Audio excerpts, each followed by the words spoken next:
Welcome to the official Bathtub Refinishing Podcast, powered by BathTubGuys Refinishing.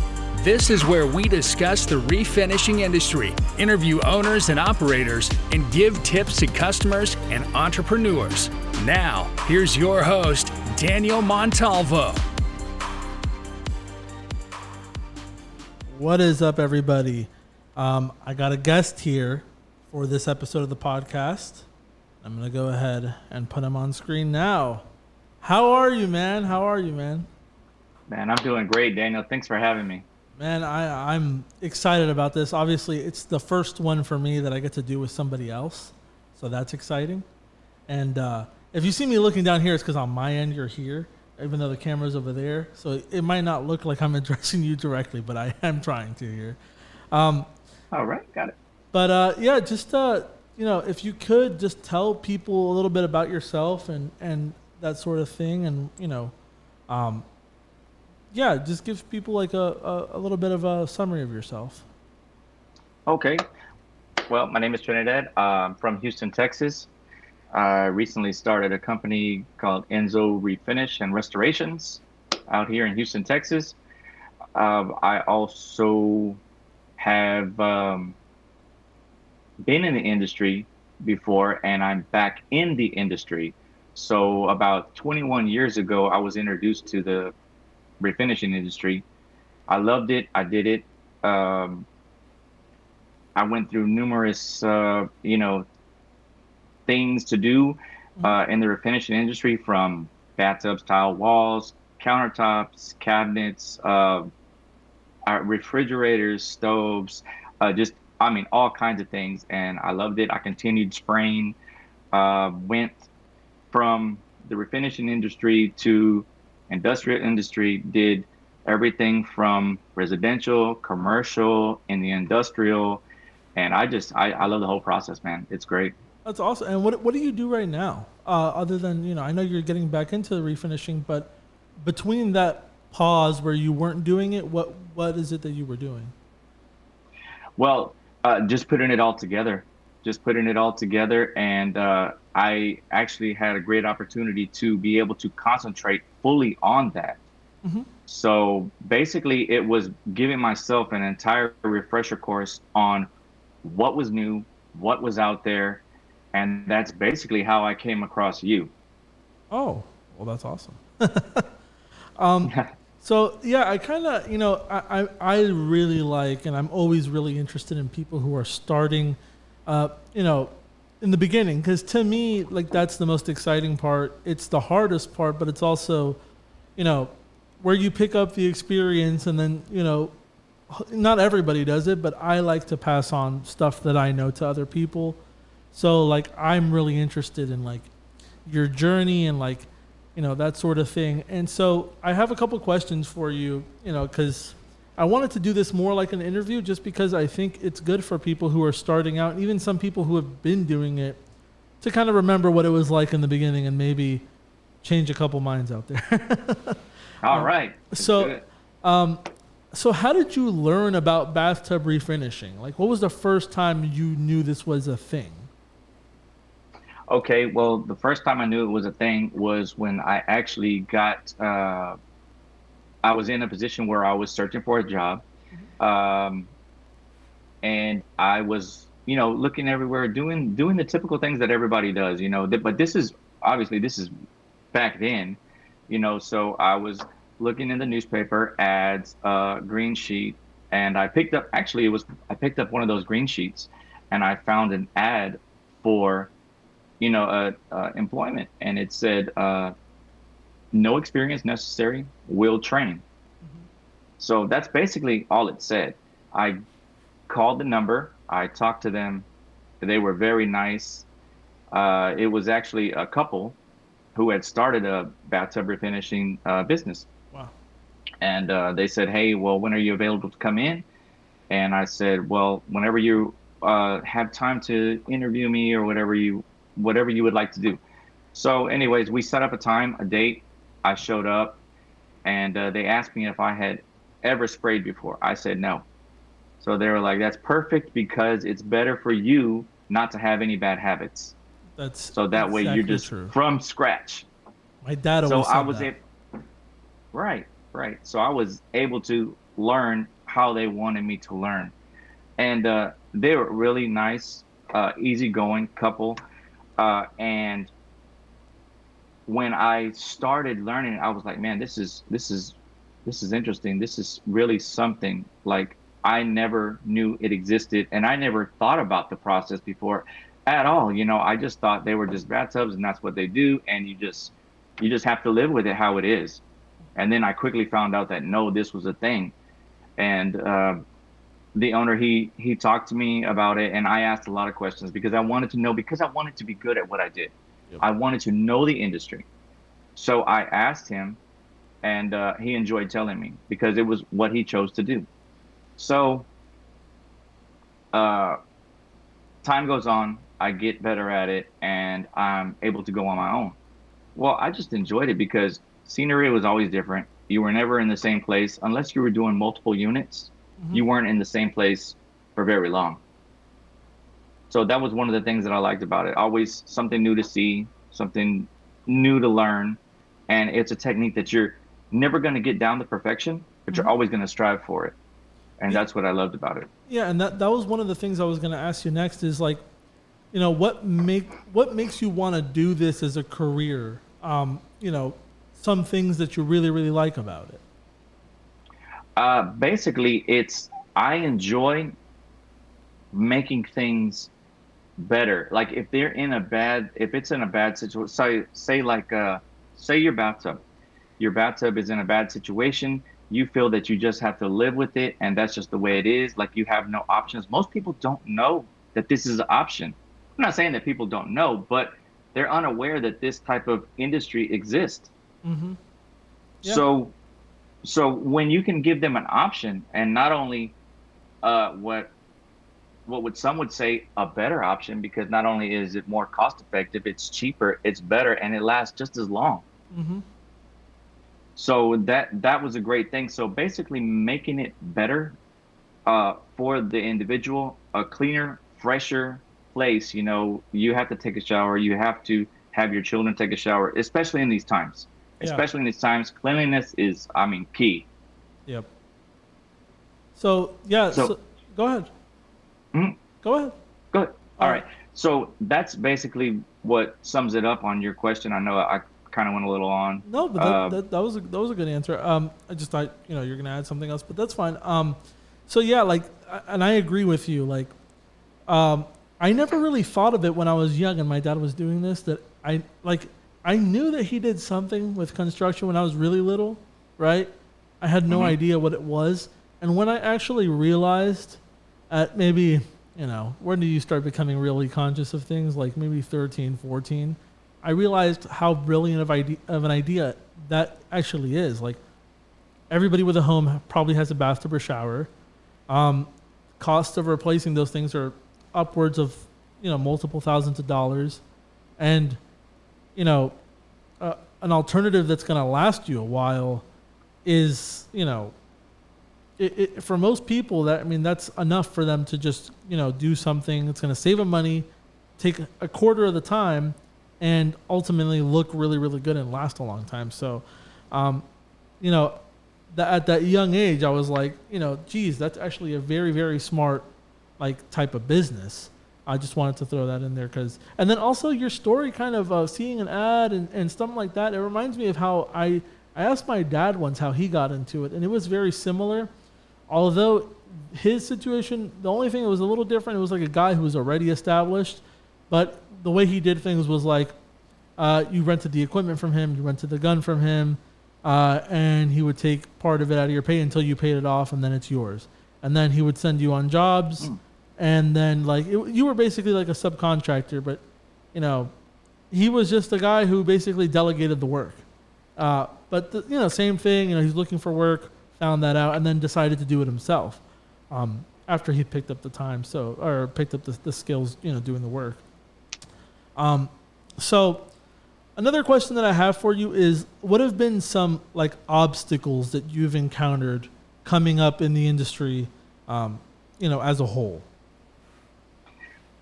So some of the obstacles, like Like, what do you mean on obstacles? Like, what do you encounter on a day-to-day basis as a refinisher, or as trying to actually start and to operate a business?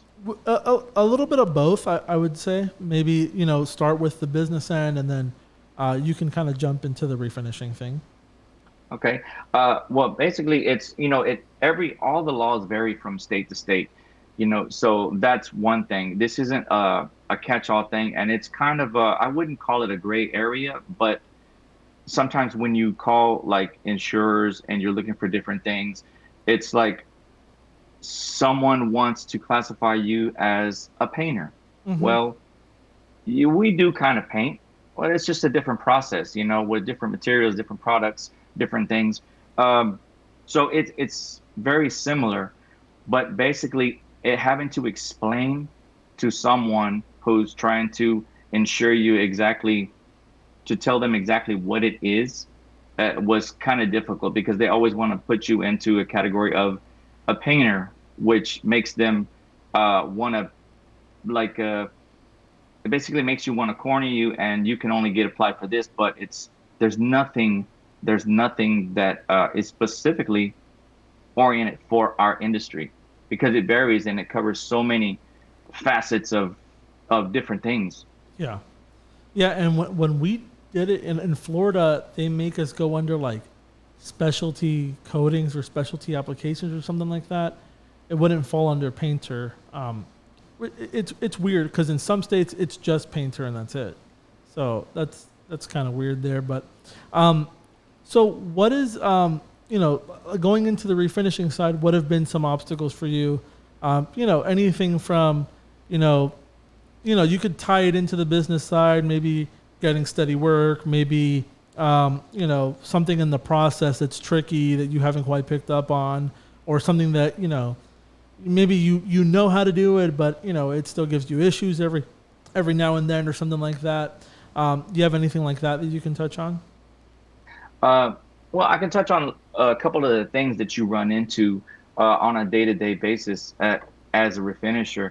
One of the things that you'll run into is a lot of times, now this is just on the commercial side, but when you start doing units and you have multiple units and you want to go in and you want to set everything up, actually you want it to be cleaned and ready to go, so we can come in, do our cleaning, do our prep work, so we can continue on with the rest of the units. It doesn't always happen that way.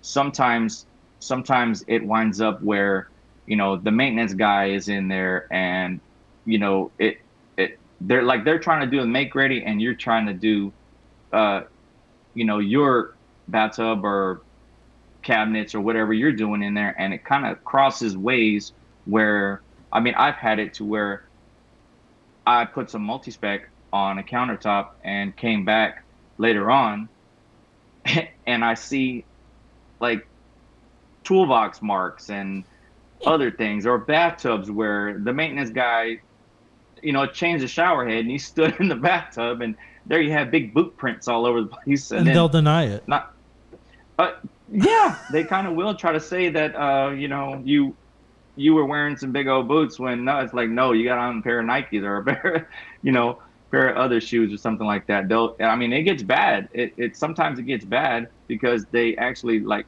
track the, they track the fresh coat of your bathtub across the carpet, Yep. which that gets really bad.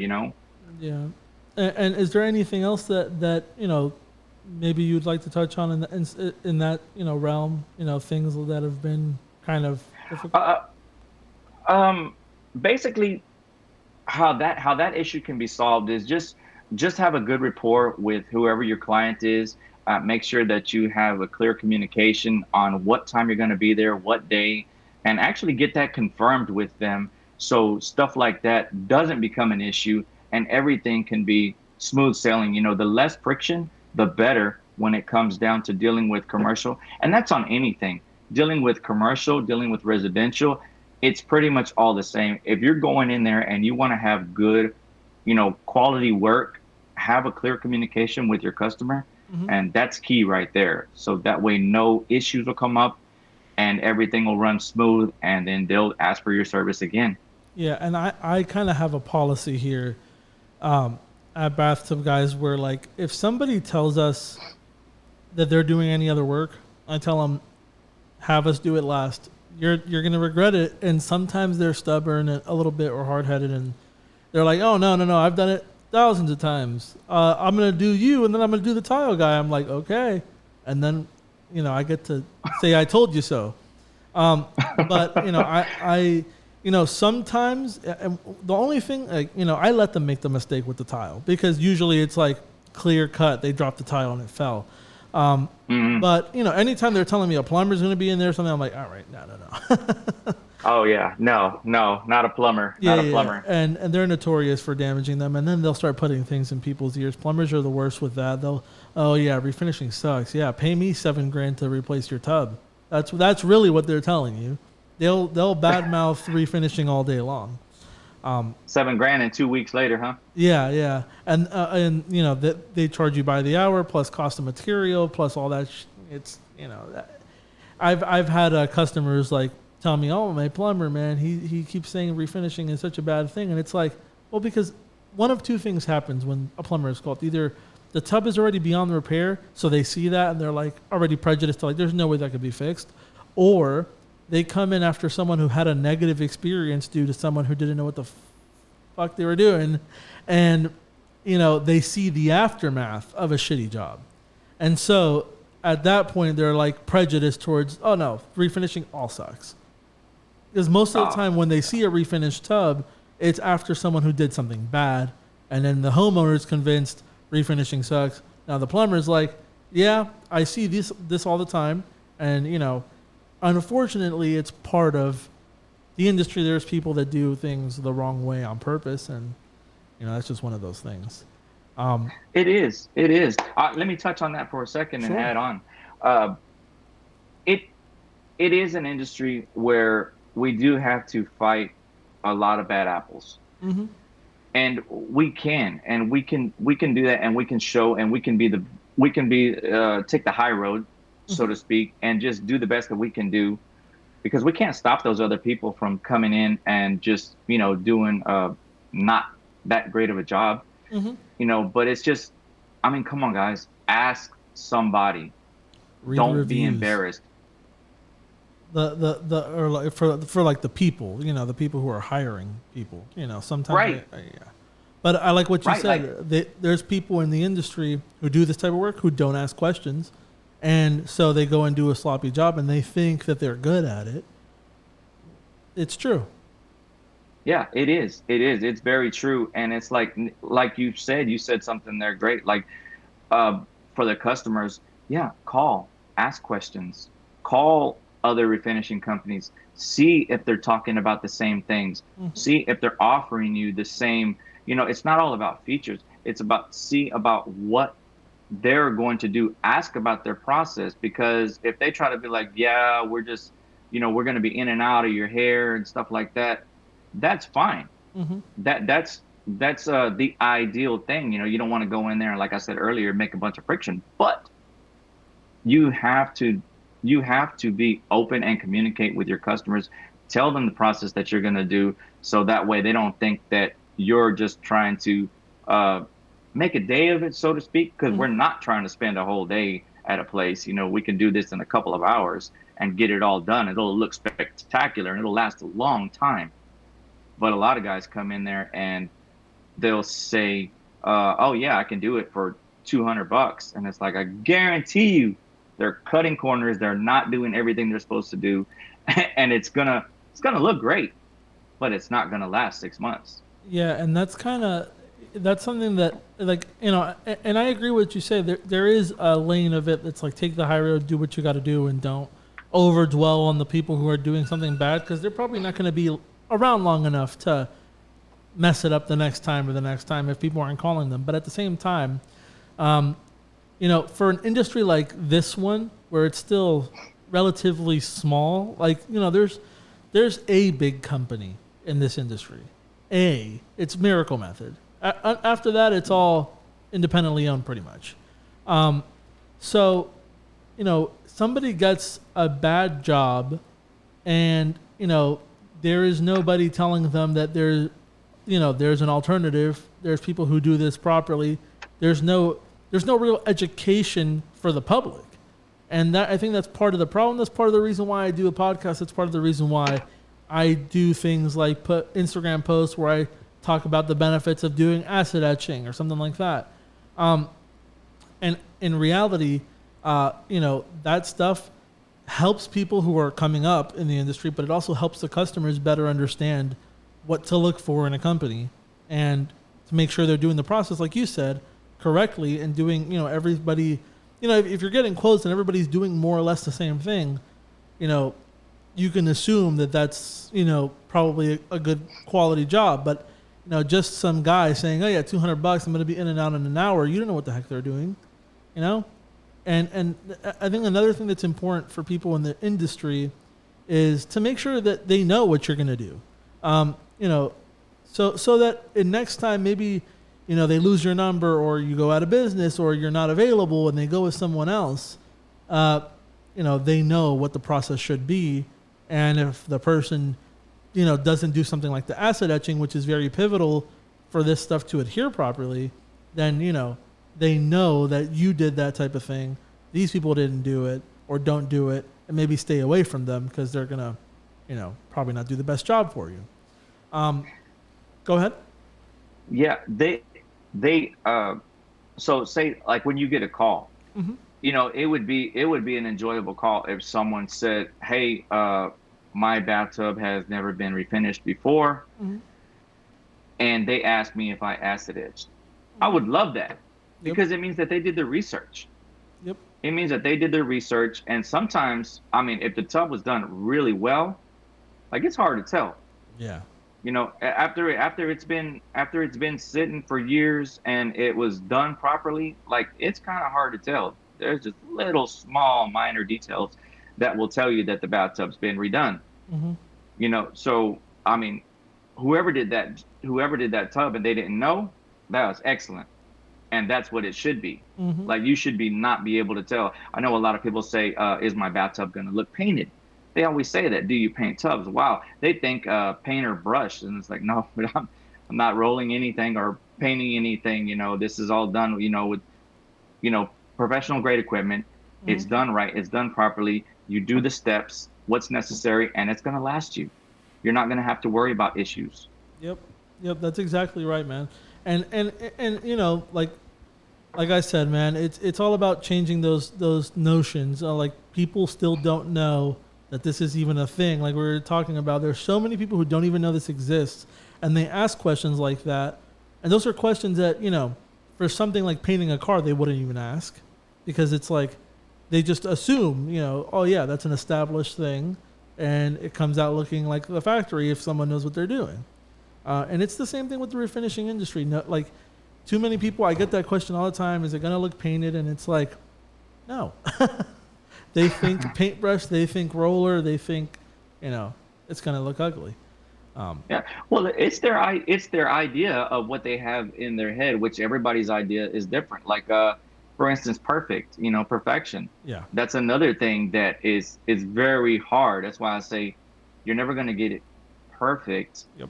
Because if you get three people standing next to one another, one is going to think it looks perfect, the other is going to think it's not. Mm-hmm.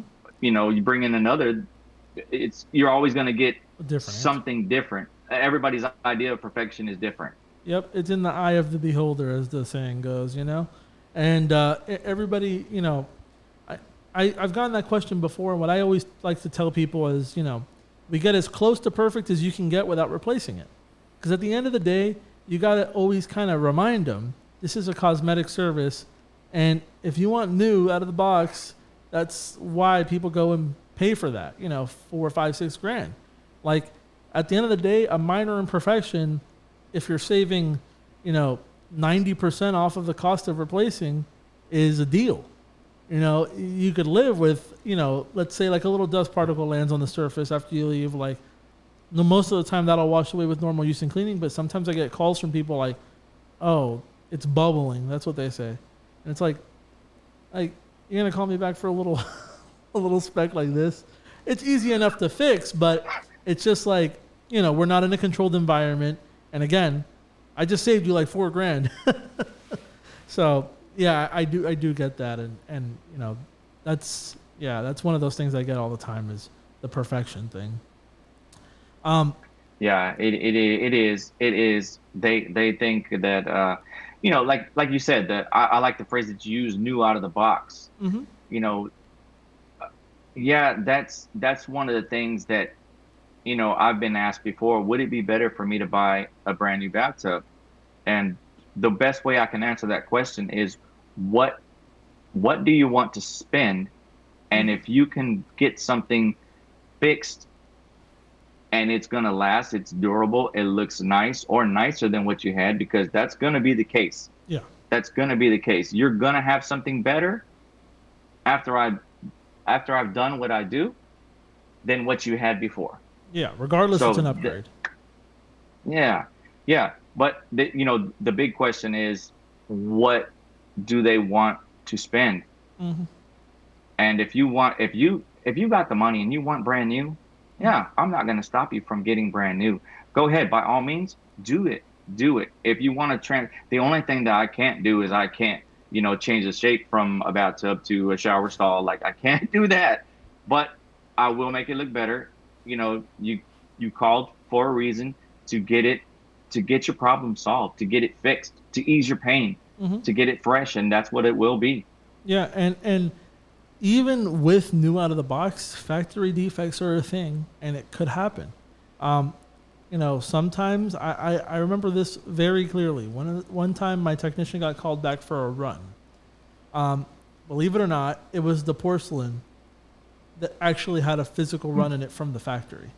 When we stripped the tub down, we saw the run from the factory.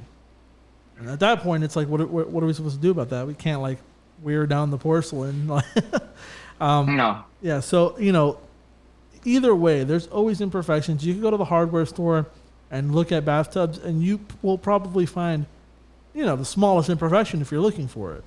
But the bigger point is, you touched on, what is your budget? And, at the end of the day, this is going to be an upgrade regardless, doing the refinishing, because most of the time people call us, it's already looking rough. Yeah, it is. Because, I mean, if they're completely satisfied with it, they're not going to call. We're not even going to be a thought in their mind. Yeah. But if they're not, and actually who is ever satisfied with completely everything, you always want to improve on it in your whole house. I mean, I'm probably pretty sure there's stuff that people look in their house day to day. They don't like the way their countertops are looking, or they're in another, something mm-hmm. they want to change something. Yep. Yeah, and I get people like that sometimes. I keep veering off in these stories, but it's just I have so many of them. I had this lady who called me once, wanted to do a tub and tile, a garden tub, a whole thing, supposedly. But what she really wanted was to renovate the bathroom, complete remodel. Her husband was like, hey, we don't have enough money for that. Let's try refinishing. But I could just tell by the questions she was asking that refinishing wasn't the right thing for her.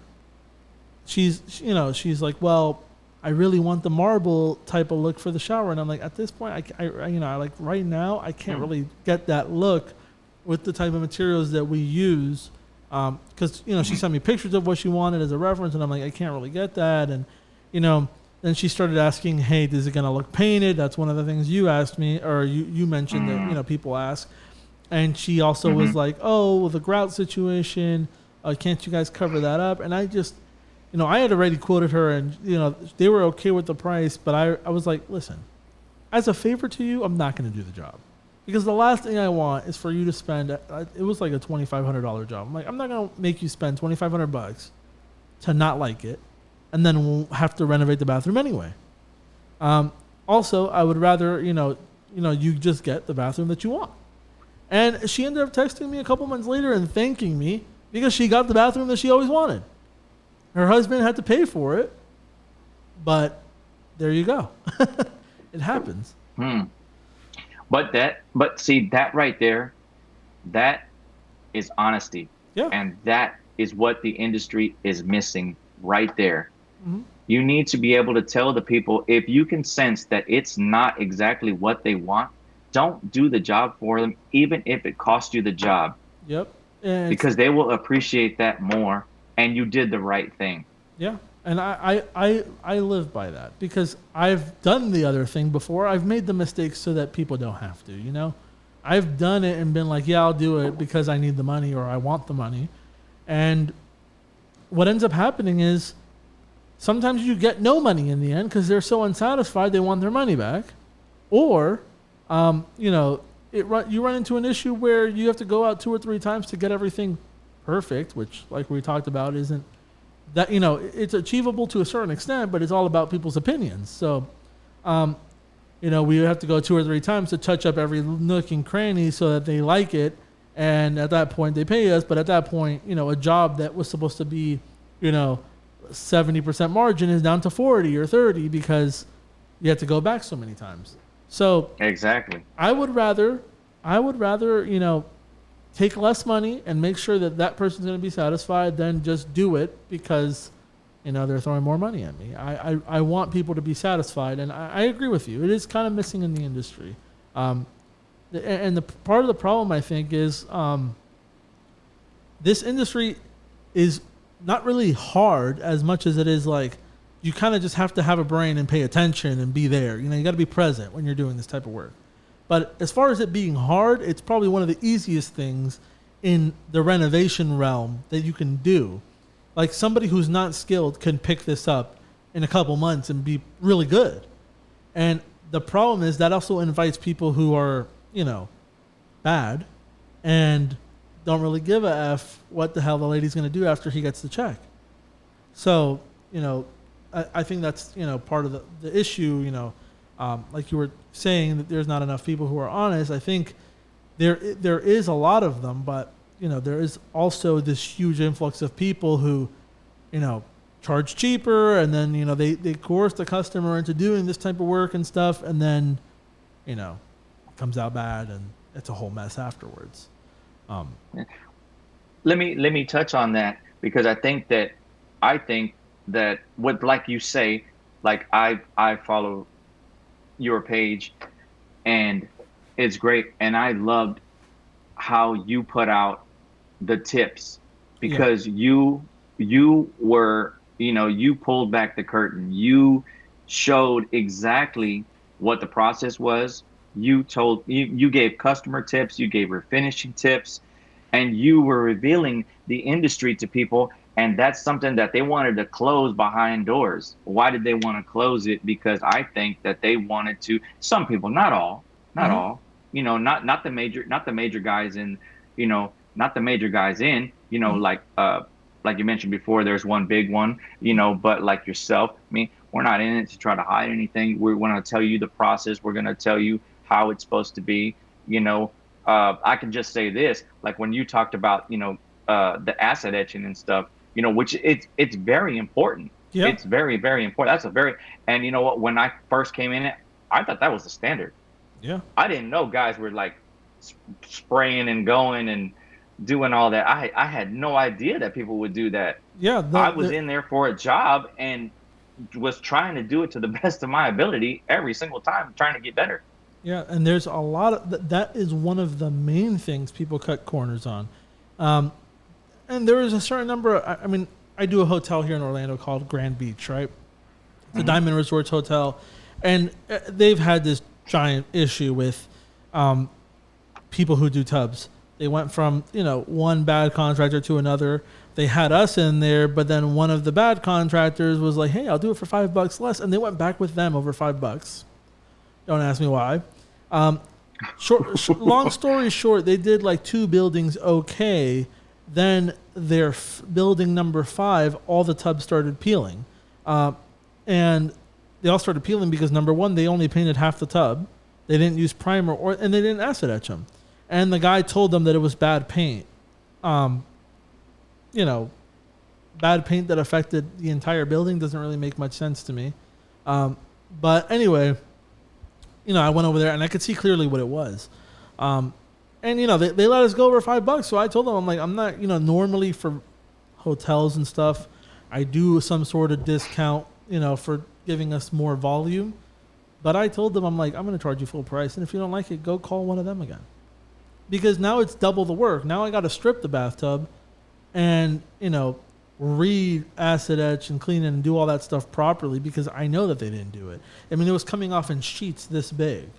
And that's not, if you don't clean the tub, the paint it's not adhering to the surface. It's adhering to the soap scum and the residue that's on there, the dust. If you don't clean it off, that's what it's adhering to. It's not adhering to the surface. So, yeah, there's people who do it. And over here, I mean, there's a lot of them that do it. Luckily, most of the companies that have a reputation are the ones that get the calls most of the time. Like somebody, will call me and be like, hey, it's peeling. But, it's a company that, is relatively known in the area. But I do get sometimes calls from people, and it's a company I've never even heard of. I don't even know how the hell they found them.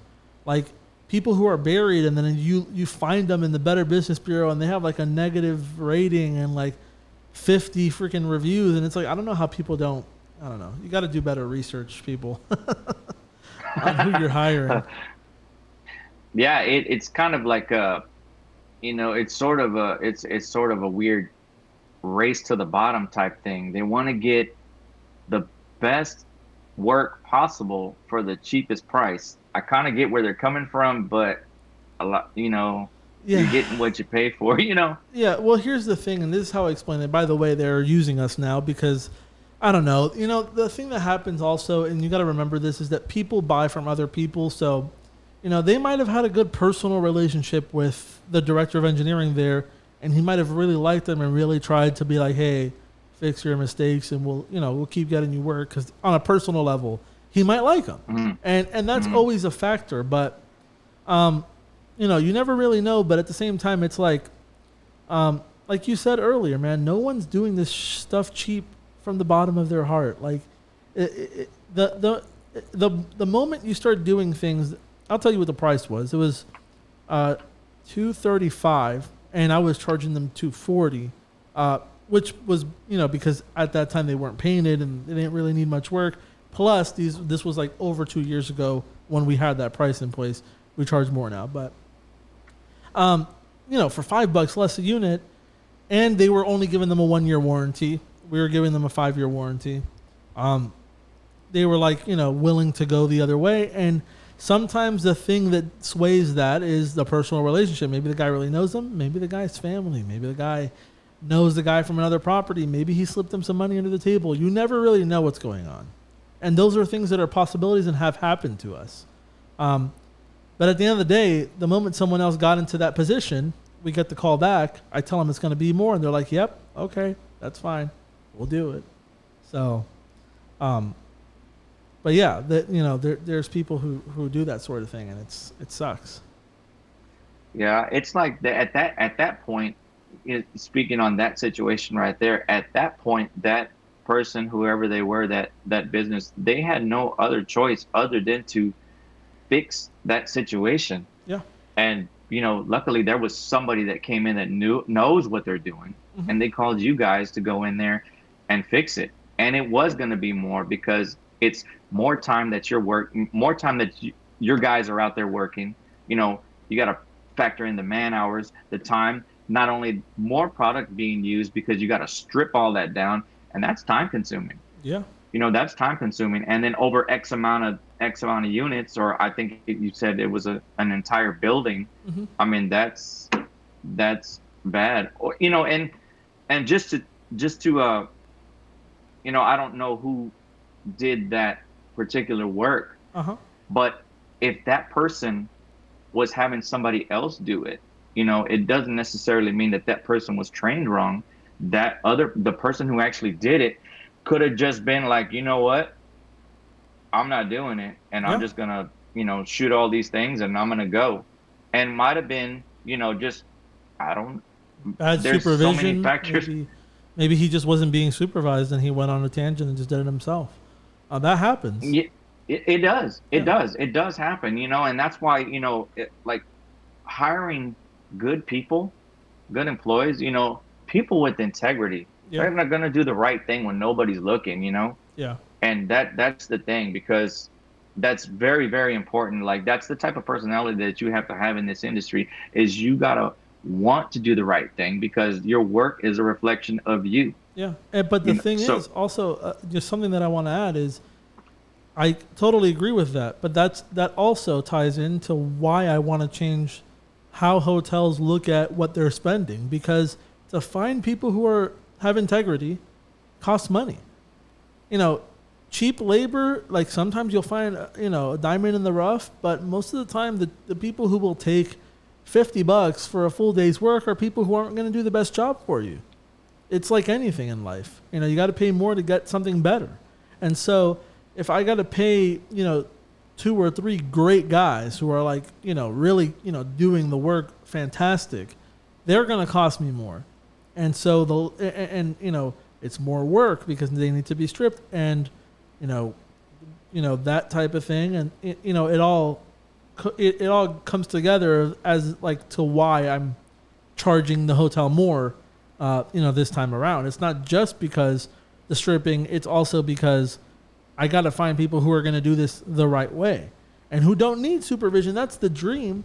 When one of the guys, can, just look over the shoulder, usually it's the sprayer, because the sprayer needs to have a knowledge of everything pretty much. And one of them can go around and just make sure everyone who's doing the prep work, even when they're fantastic, that they're on it. That's the best, when you don't need to physically be there as the owner, overlooking everything. That's the best thing. But yeah, I mean, it's like the hotels need to get it into their mind, like we were talking about, man, that no one's just going to do it out of the goodness of their heart for cheap. And, yeah, maybe the building was, someone who made a mistake or something, but at the same time, if that happened, then at least have the integrity to show up and fix your mistakes. They came back for 2 of them, and then they never showed up again. What does that tell me? It tells me that they just half-assed it, and they're not willing to go back and fix it. Also, part of the reason could also be that they know that their margins are so razor thin doing it so cheap that all the money that they made in profit is going to go down the toilet as soon as they go back and fix them, because now they got to pay someone to go fix them, and plus all that material cost all over again. That's part of the thing too. Yeah, so many things could have played a major factor in that, but I just don't know why they would go and do something like that. Yeah. I try to wrap my head around that so many times, because it's one of the things that we face in this industry, is because, like you said, people can get into this industry, figure out that it's really a great thing, go and do it, and it just instead of saying that they didn't have a familiarity with their products or with their equipment, you got to become familiar with the stuff, and you got to have a genuine interest in it. Yeah. You have to want to understand it. You have to enjoy it and like it. And especially if you want it to be your business and you want it to be, basically how you make your money. And that's how you continue to make your money, is by knowing and honing your skills, doing what's necessary to continue the process, and not just go somewhere and do a horrible job. And, just because you did it for cheap, you think a bunch of people are going to use you. You're not, because you're not going to be able to survive. You can't make $50, $150, $200 doing these things. It's not going to last. You won't be able to do it for very long. Yeah. And on the hotel side of it, it's like, what good is spending $200 to refinish your shower floor, for example, if next year it's going to be peeling, and then that room has to be out of service again? Those guests, that would have checked into that room now can't check in. They're not going to eat at, they're not going to eat at the restaurant. They're not going to drink at the bar. They're not going to pay for your parking. They're not going to pay for the room. And then on top of that, you have to pay another $200 or $300 to get it fixed. Now, this time, are you going to get it fixed properly, or do you still have the same person that was doing the shitty work before? Because if you hire them again, now it's just costing you another $200 for the same quality. It's going to happen again, and they end up losing thousands of dollars over this. When you really look at what it costs to have the room out of order, depending on the schedule of the guy, maybe, he's not available till next week. Well, now that's 4 or 5 days where the room can't be rented. That's days where they're not spending money at the resort, and it affects them. which is kind of what I did to get that, that hotel specifically, because I knew what was going on. And I told them, I'm like, it's costing you guys thousands a day having these rooms out of order. And then on top of that, having to pay these clowns to do it over again. So, it's just, it's one of those things that I'm trying to change, man. Like I want it to be, and it's not just for commercial, also for residential. You get what you pay for. If someone's doing it really, really cheap, you might be able to, get a good quality job, but the odds of you getting a good quality job are a lot lower. And that's just the truth. It is. It definitely is. And I'm glad that you get the opportunity to go out to those hotels in Orlando. I've heard that Orlando is, one of the most visited places in the world. Yeah. So there's a lot of hotels there. There's a lot of work in Orlando, which is great and excellent for you, and also even better that you're doing exactly what you're doing and taking the steps in order to make a progress in this industry to change the things that are been wrong in the past. And now we can fix them today by sitting down and talking to these people that, hey, that room with downtime isn't producing you any money. Yeah.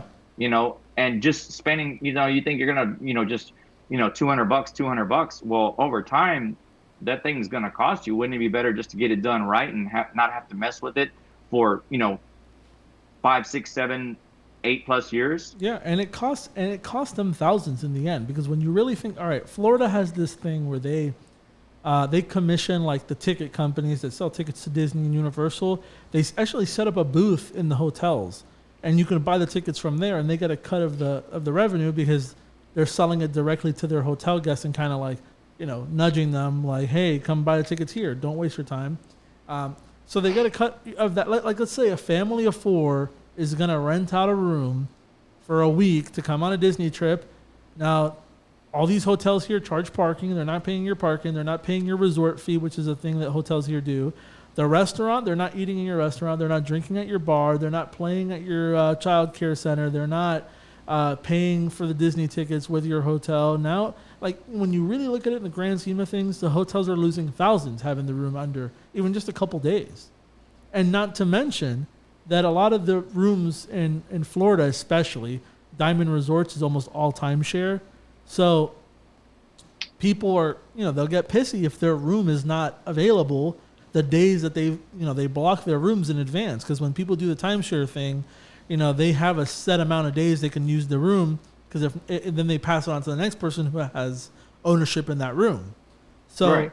That's another thing that's a big deal. So it ends up costing them a lot of money.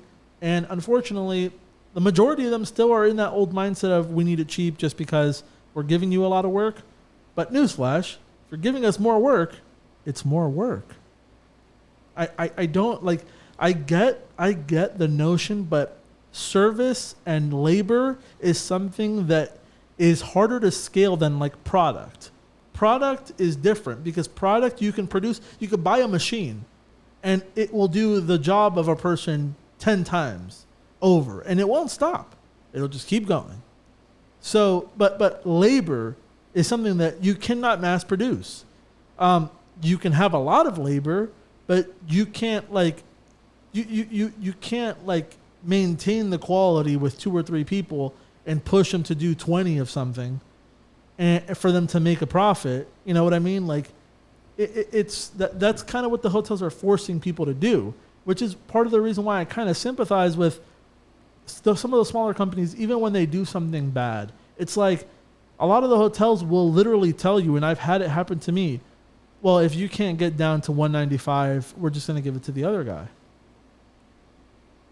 And it's like, for a lot of people, up front, it's not a lot, but, after, if you're doing 10 a day and you don't have any, much else going on as far as residential work or other commercial work, 195, you go in there and you kind of half-ass it a little bit because you have to, because that's what they want to pay. Some money is better than no money, and they just do it out of desperation. Now, I'm not defending that, but I do know that it happens, and I know why. And it's the hotel shooting itself in the foot at that point. Yeah. It's like they're basically thinking that they're winning by deciding a price that they're going to pay, which they're not considering. They're not considering what that person is actually going to use. Yeah. You can't go up there in desperation if you believe in what you do, in the quality of work you are, and just your your sense of worth, man, your sense of value. If your work really is what you say it is, Mm-hmm. say it in money. Yeah. And Say also, it in money. And if they don't accept that price, then you know what? Then they're not the right fit for you. that's true. Then you have to go somewhere else. Then at that time, don't accept don't accept that 195 if they're going to do it.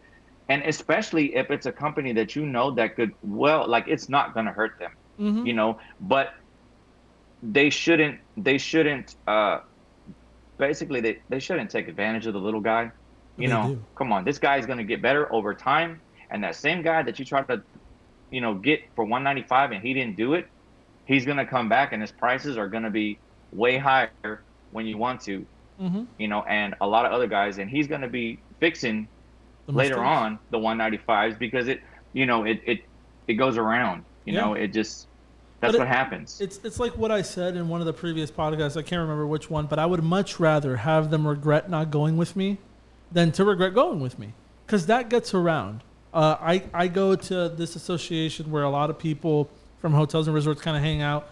It's a good way to get business, and I go to them, but I hear them talking about, A, B, and C contractor really, really sucked, or they did a piss poor job. They don't want to go fix it, and I would much rather be on the other end of the conversation where it's like, oh no, they were fantastic, and yeah, they're a little bit more expensive, but it was worth it. Then I wholeheartedly agree with you. Turn down the jobs if they're not paying. You wouldn't for a residential customer. This is the thing: people treat commercial differently because it's a name, and it's like that's all the more reason that they should be paying more.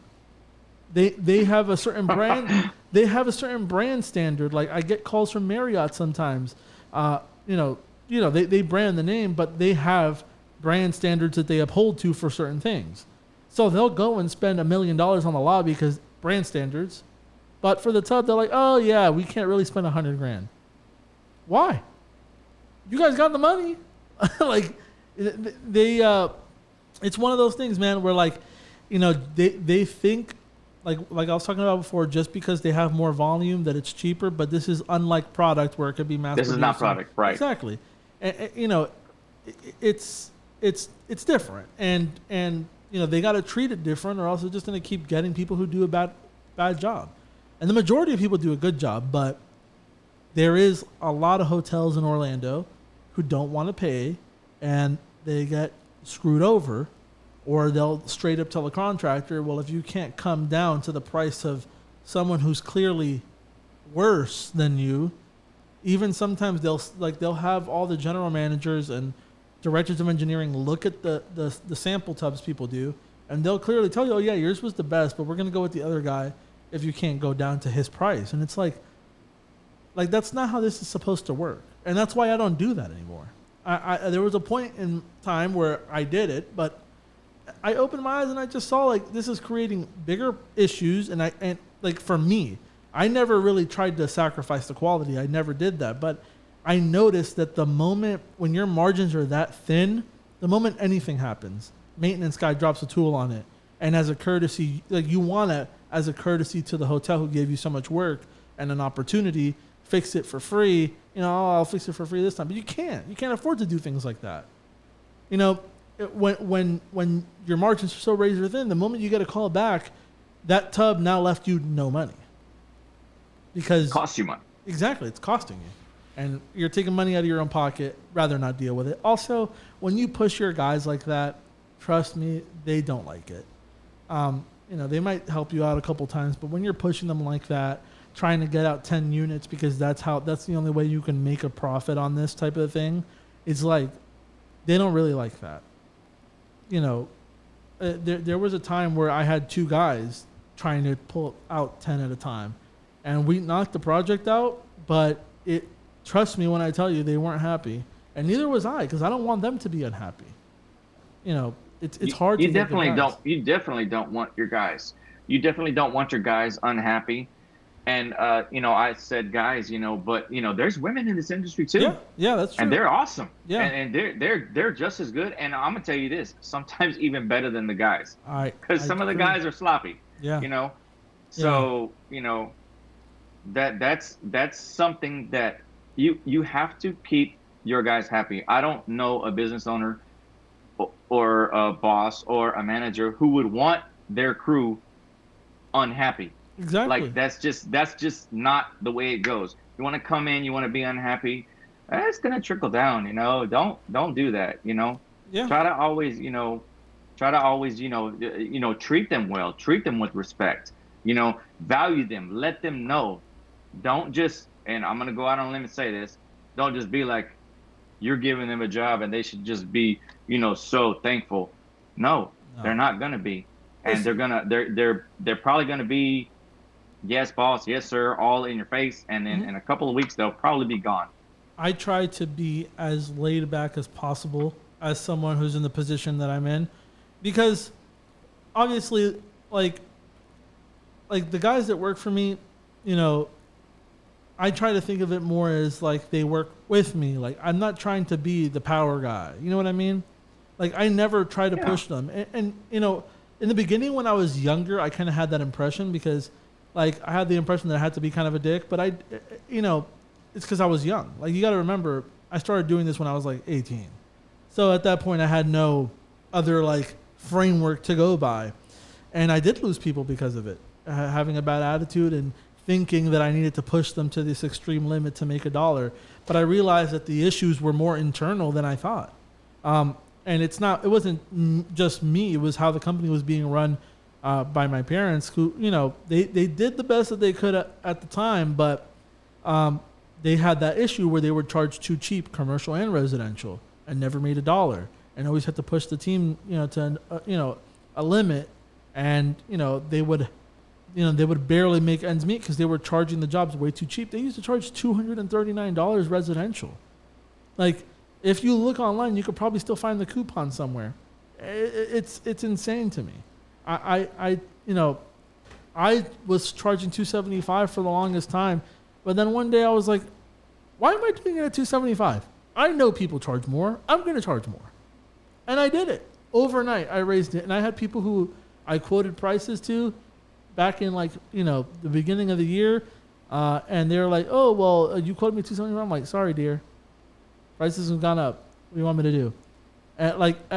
When you raise your prices, a lot of things get easier.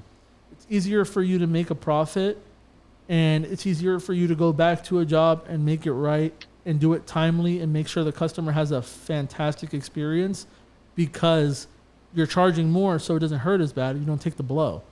And also your guys are happier. If your employees in general, whoever you have hired, they're going to be happier because you can send them to do two jobs, be home at 4 or 4:30, have a pretty good chunk of the day left, and not be super tired and dwelling the next day, and they still get their full day pay because they knocked it out. yeah, because they did a full day's work, and they Exactly. and they did well. And teams, employees, uh, you know, people that work for you, work with you, Hmm. they need to know that what they're doing is worth it. Yeah. That what they chose to be a part of is worth it. Hmm. And when they know that they're going and doing a job, I don't want to say it crazy, but when they know they're going and doing a job for cheap, Yeah. it really doesn't make them feel good. Yeah. You know, so it's like, no, when you know that even though your price may be a little higher, and this is just speaking in general, not necessarily of your company, Hmm. but when guys are going somewhere and they feel that their company that they're working for is charging a little bit more, well, they feel good about themselves because, hey, my company charges more, because you know why? Because I'm worth more, because my work is valued more, because I do better work, Yeah. and my quality is better. It'll make them feel better about themselves, which they should, Yeah. and every day when they keep doing it, you're gonna keep getting better. You're gonna keep getting better. You know, Yeah. it's like martial arts, you know. You're gonna start out like a white belt and just don't quit, and you're gonna keep getting better. Strive to get better, and you will. Yeah, and that's 100% true. And and I recognized it back then. There was insecurity with some of my guys and people who worked with us.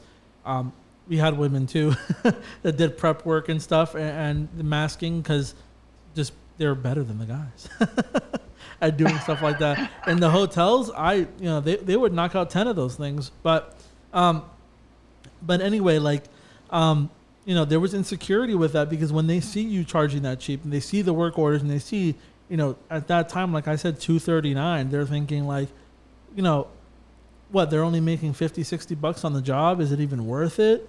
And then they start questioning like, why are we even doing this thing for this cheap? And, it could make them nervous too, because they know that if your margins are so razor thin that they screw something up, now you're not making any money and you're going to be mad at them. And, maybe, are they going to take some of my pay? Are they going to, send me over there and not compensate me? Or and they get nervous that can happen. Insecurity within your team is not a good thing.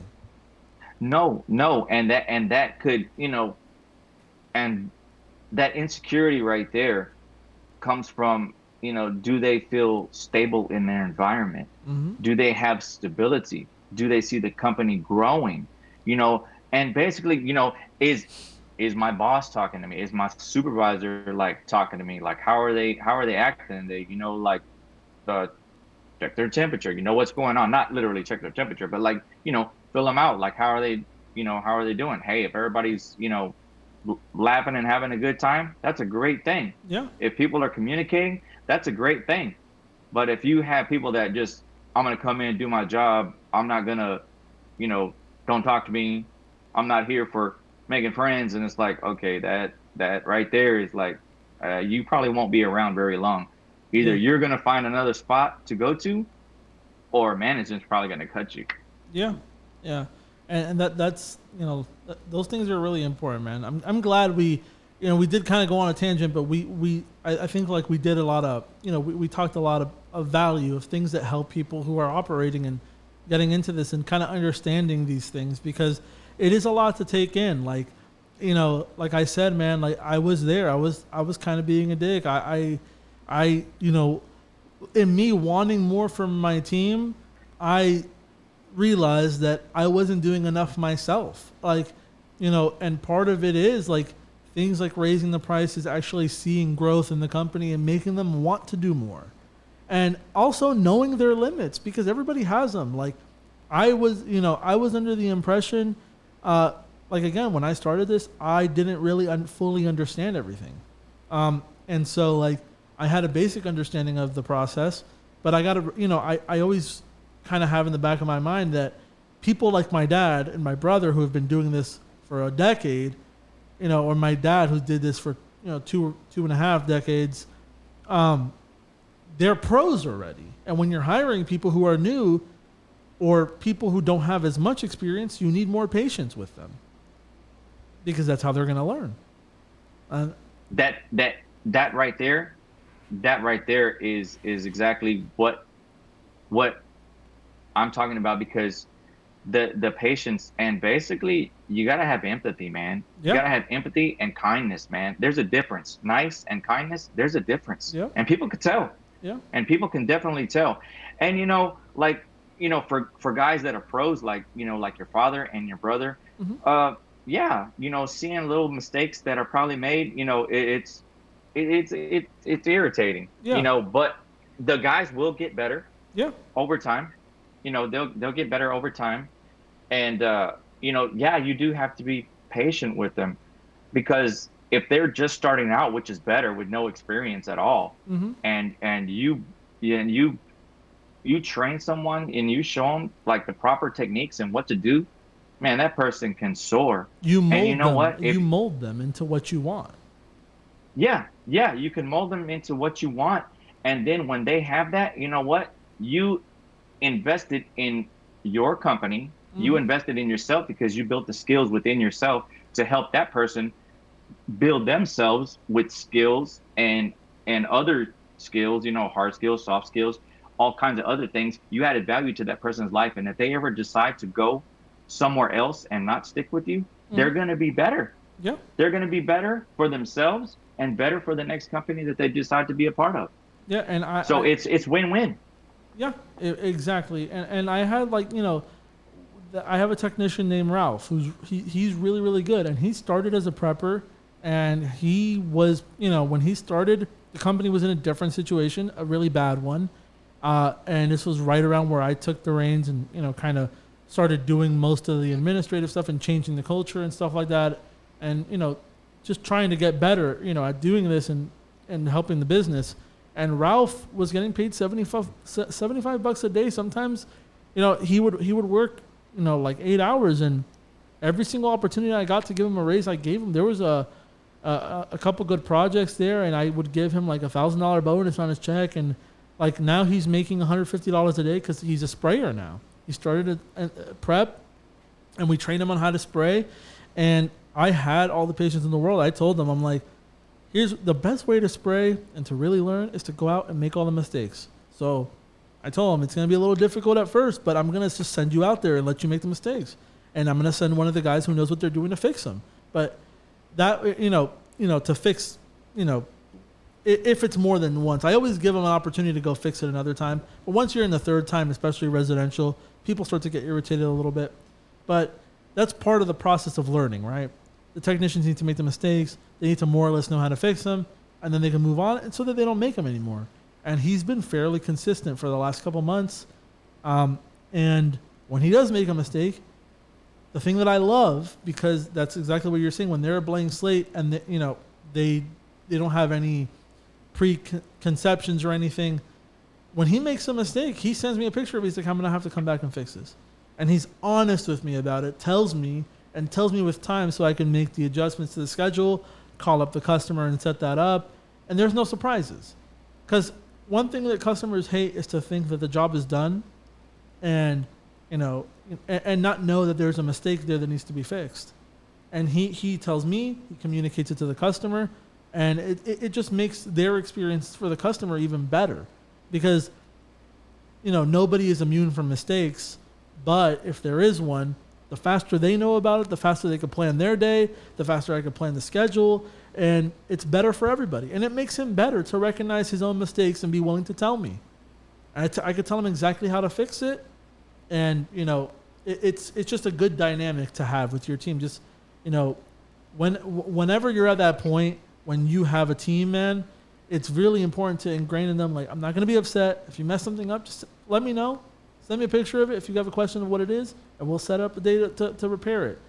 Because it's going to help them make fewer mistakes later. And it's also going to make them want to make less mistakes and be more careful.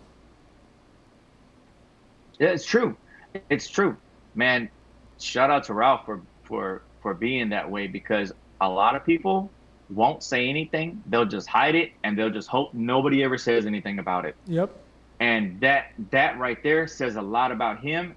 And what says a lot about him too is the fact that he stayed with y'all when y'all weren't in a good spot. Yeah. And now it's getting better, and you've made it better for him. So that right there Ralph says a lot awesome. About you too. Awesome. So that guy right there, I mean, that guy's valuable, man. Yeah, that's man. Your MVP right there. It's hard to find people, man, and he's really, really good. And I've already told him, man, like, when we hit that next level, man, you're going to be a supervisor and spray maybe at projects, but I'm going to put you to do something, because he put in the time, man. He was there, and I felt bad sometimes writing him a check for a couple weeks, and it was all we could afford to pay him.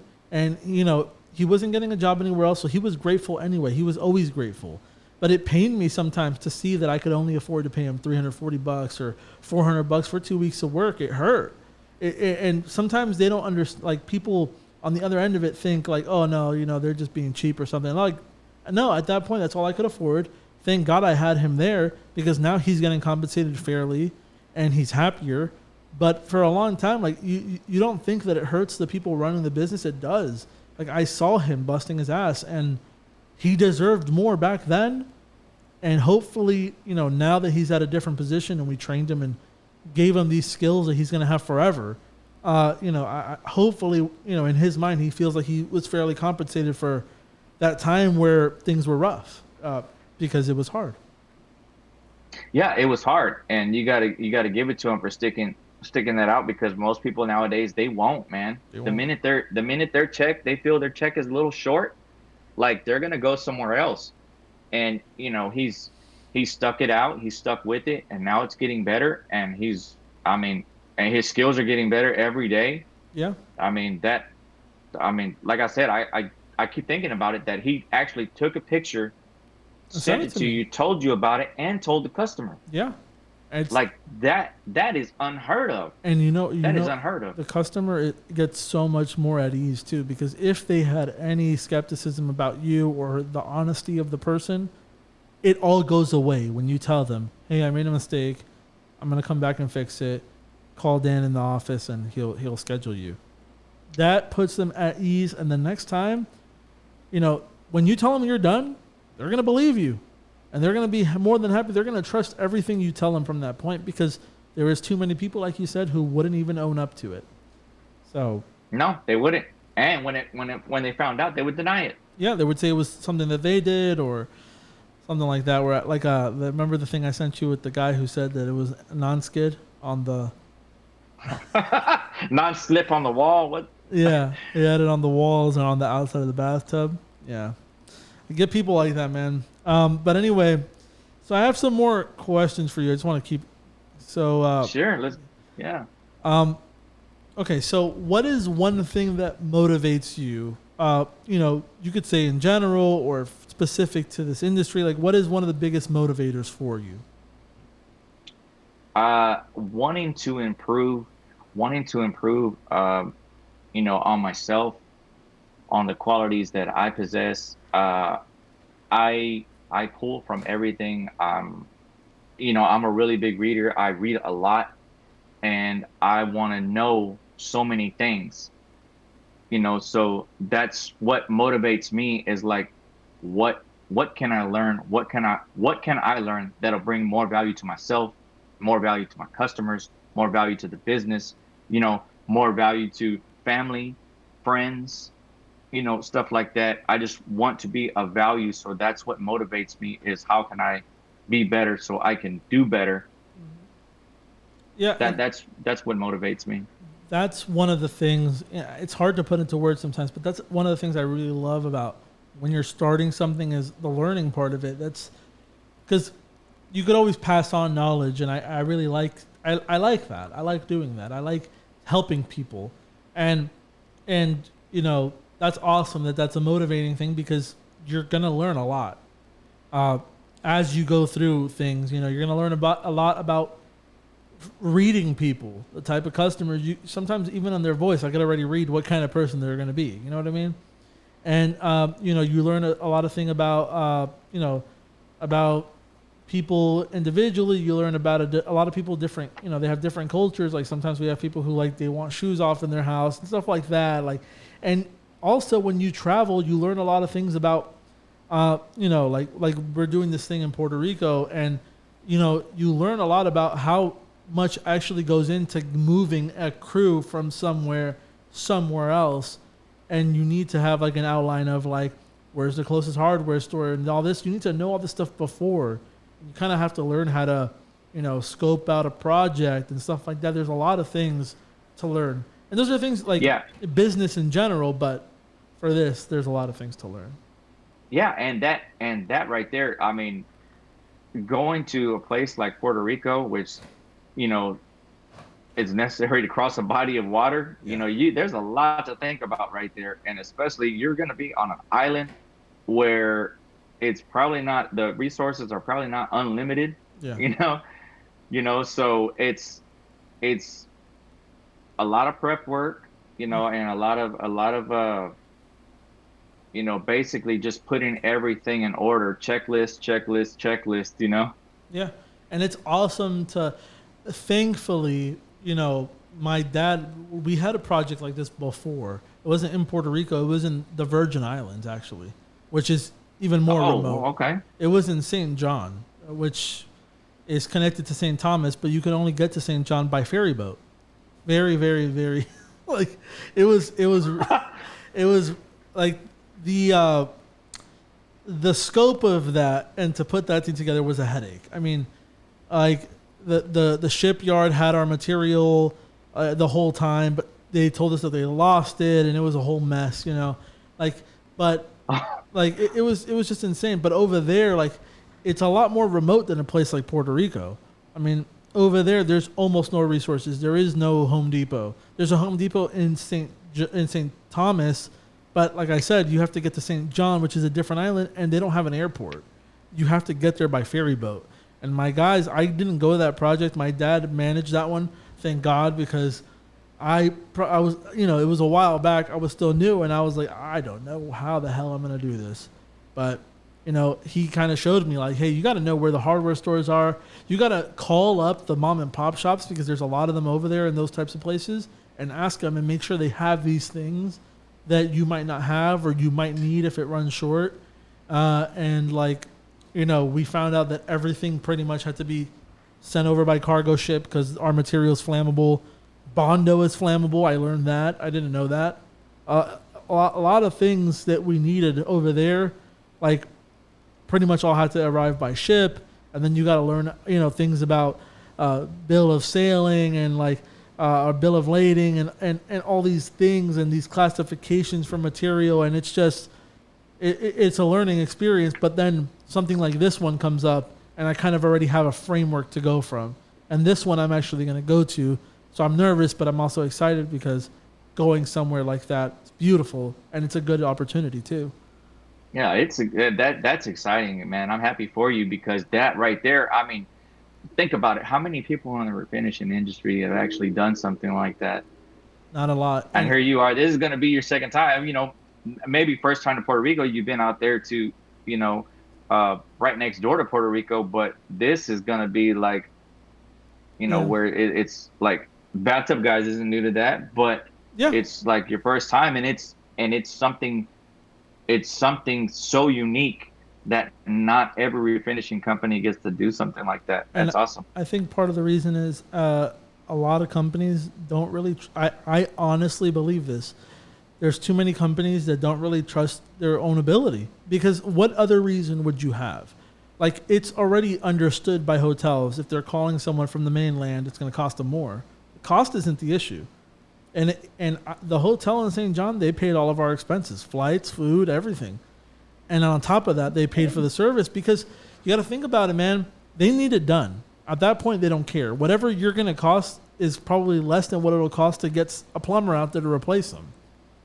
Because you got to imagine plumbers in the mainland are expensive. Imagine what it would cost to bring a plumber from the United States over to the Virgin Islands or Puerto Rico. Probably cost a lot more. And plumbers would jump on that as long as they could get all the, you know, logistics down and stuff. They would jump on it. Yeah, and so I think that there's a lot of refinishers out there who just don't trust their own ability, and also part of it is, I don't want to call them a pussy, but I think that part of it is like being scared to take risks. And in business, if you're not willing to take risks, don't start a business. There is always risks, but the risks give you the best rewards, and that is a fact. Yeah, you do have to be somewhat of a risk taker. Now, it doesn't mean that you're making crazy risk-taking decisions, you know, no. but it has to be, you know, calculated and you know, you got to make the best decision. But yeah, it does involve risk.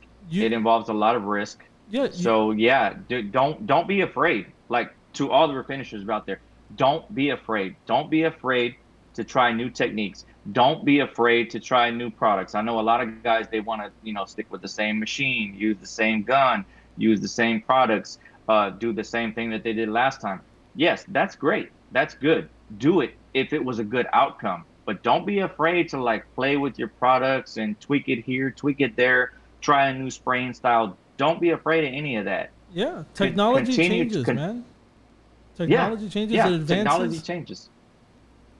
Yeah. And there's technology in everything. It's not like, it doesn't mean like, you know, like, you know, computers and stuff like that or different apps or phones. No, you know, there is technology in, you know, the products that you use, technology and all kinds of stuff. I mean, that's how we're growing. Yeah. And that's what we're doing. Be curious, stay curious, Yeah. do everything. And also, like you were saying, like there is a lot of logistics to it, but you just got to tell the hotels what you need. Think like if you ever get a call and you're in this industry, don't just say no.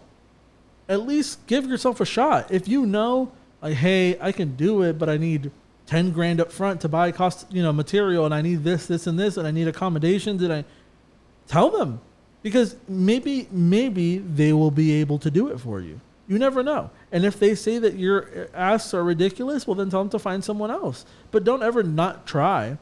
That hotel in St. John, they gave us room accommodations as well. We literally, my team was there, and they had a hotel like right in front of the water. It was funny, but well, could you imagine the cost if they didn't do that? I mean, you'd be making nothing almost, depending on how long it took, how many days. Yeah. But I mean, you still got to make money, and like you said, they already have the place, they can use it, and it's not like you just called them up randomly out of the blue and said, "Hey, can I get some free rooms and I'll come out and do this?" No. They called you. Exactly. And that's something that's really important. Whenever someone from out of your state or out of the country, or, obviously Puerto Rico's part of the country, but it's a commonwealth and it's overseas. Yes, Whenever you're doing something like that, man, just tell them what you need, because not putting that out there, you're doing a disservice to yourself. And if they do everything that you have, that you requested of them, then at that point you already knew what you needed, and you're going to go over there, and it should be smooth sailing. And if anything, you run into a hiccup or something, just be honest with them. Tell them it's not working out how we thought it would, and we're going to have to go. And but don't be scared to take risks, because most of the time, there's a couple things that are inherent when you're traveling to places. Number one, they know they ask you for more support when you're working overseas, but they know that you're not going to jump on a plane to come over here and do a touch-up. They know that. So, that's kind of a benefit to it. You don't really got to worry about it that much. You don't really have to worry about sending a crew out there to fix something. You do the best quality job possible. If somebody messes something up and they need a touch-up, you tell them exactly how to do it. Leave them a touch-up kit or something like that. It's the best way to do it. Another thing, too, is like you said, most of the expenses are paid for. So it's you can write off certain things. If you have to pay your guys more, you can write that off to them and tell them hey, whenever we travel, my guys get a per diem, boost, because this is we're going to be out of our place of operations. And I put all this stuff in bids when I do things like that, and the hotels pay it. They might bitch and moan a little bit, but they pay it. And you have to, and there's a reason why they reached out to you. They heard about you. They probably did some research, and they weren't getting what they needed, so they called on somebody who could do it. Yeah. Who could do, and basically who could meet their needs. Yeah. Yeah. And who could meet their needs, and they don't want to get someone. I mean, I guess they had no other opportunity. No other options, basically, because why would they not get somebody local? So they had to reach out. So they want something. They basically want a good product, man. They want a good service. They called on you guys. Yeah, and something that hotels and resorts look good on a resume, but you know what looks even better? That someone had the trust in you to send you overseas. That would look better than any local hotel. If somebody was literally pulling you from the mainland to go to an island because nobody on that island knew what the hell they were doing, that looks a lot better than any old hotel on your thing. I'm telling you that. That right there is huge. That's why I said that thing earlier. How many refinishing companies have done that?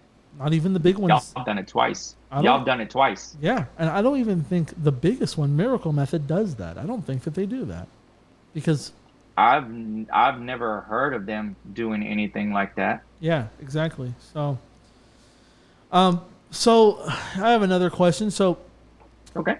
As far as have you had anybody push back or maybe be detractors or criticize bathtub refinishing, or you getting into that work? Maybe people who don't understand it, who critique it. Yeah, that most definitely. Both inside the industry and outside.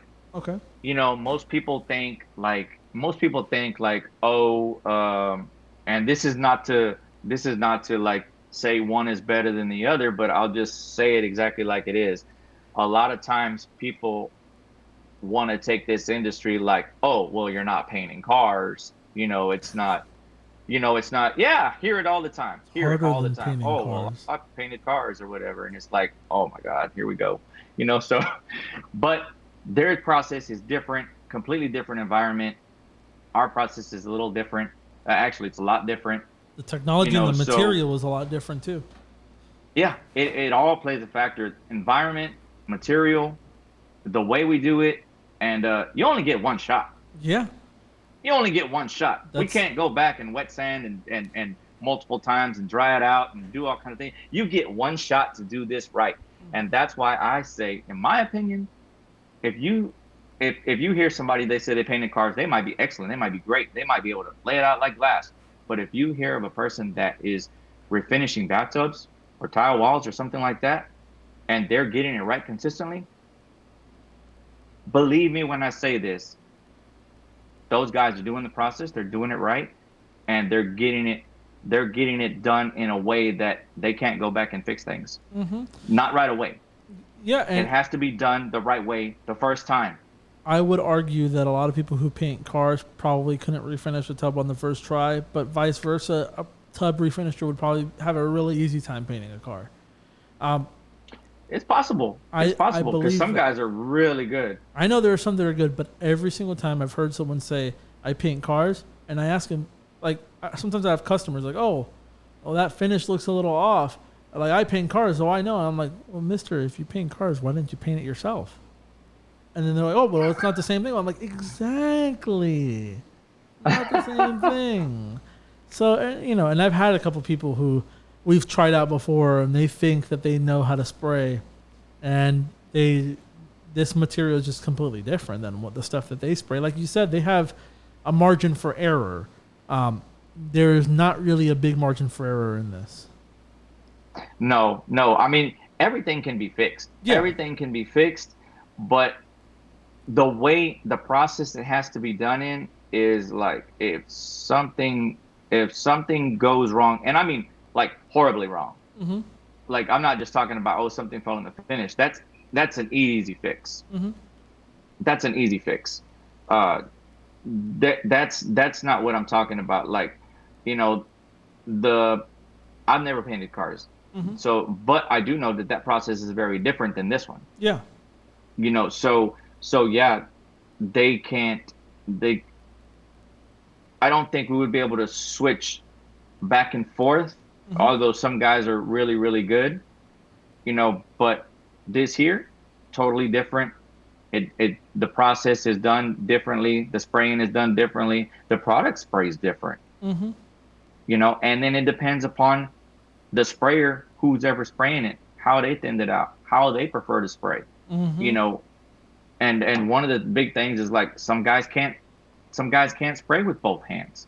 Yeah. They can't, but it's very, very important to know how to spray with both hands, because specifically speaking of bathtubs, not every bathtub is a left hand or a right hand. So you've got to be able to do both. You have to. Yeah. And especially when sometimes you have those rails that are fixed in place for like glass doors. And there are some times where it's fixed on the right hand side and you need to use your left hand only. And that happens. That's happened to us. And that's part of the reason why when we teach people, they need to know how to use both. Yeah. It's a important. requirement. They have to practice with it. Funny enough, Ralph had trouble with that in the beginning, but he picked it up. But yeah, it's different. And the way he picked it up is we told him to stop spraying with his left hand, how he would spray with his right hand, because it's a different hand. Told him, like, find the way that's most comfortable for you. Try it out a little bit, but it doesn't have to be exactly the same, because you're more comfortable with your dominant hand. But you still have to find the way to do it. You saw the video of my brother. I mean, at this point, like, he's almost mechanical with the movement, and he does it with both with ease. You know what I mean? That, like, I saw that video, and that video had me laughing, throwing up my hands. It sent me through all the emotions because, like, maybe somebody that looks at that would be like, guys just, painting a bathtub. But when you know what you're looking at, it's like, look at this. Look at this guy go. Like, look at this. Yeah. Like the way he was doing it. Some guys bend at the knees. Some guys bend with their back. Some guys shoulder high or however they do it. Some guys have things that how they hold their guns and stuff like that. It all works to the better of them. They just have to find their style. There's no correct way to do this as long as your end result is what your desired end result is what it is. Yeah, something I always admired about my brother, how he sprays, and my dad was like that too, is that the movements are almost mechanical. When you really are looking at them, it's almost like they could close their eyes and do it. Like everything is like perfectly paced, perfectly spaced. And when they switch hands, it's almost like you're looking at the same image in reverse. They like and like I have sprayers who spray different and they still do good, but it's just the way that they both are, where they both spray. My dad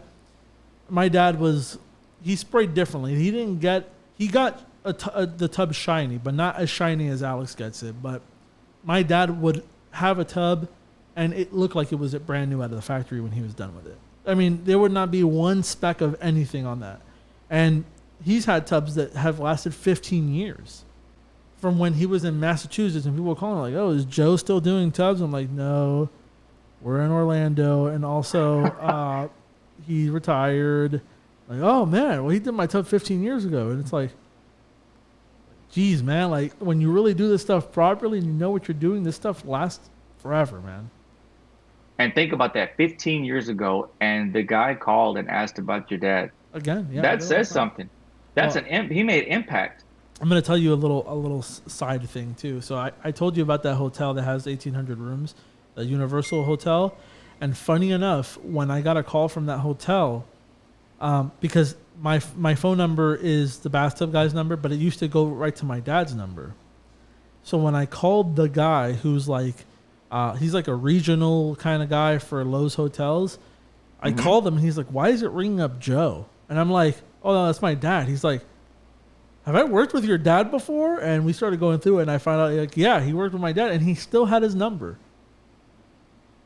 And he didn't even remember. And like, it's like my dad has been, like my dad had an impact apparently, because he was out there, man. Like people know him, people remember him, they remember Bathtub Guys. Even when we used to just use the name for the website, because before, like, Google had this thing where like they would put things in alphabetical order on the search. It was kind of like a phone book.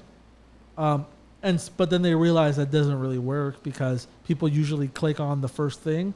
But when when he had Bathtub Guys, he had a company called Alamo, and he would just use bathtubguys.com as the website, because in those times, if you didn't start with an A, you're not going to be on the first page of Google. Yeah, back then it was the same thing, similar to the phone book and how they used to put things in there. Yeah. So that's why you have a lot of people named AAA, AA, AAA. Exactly.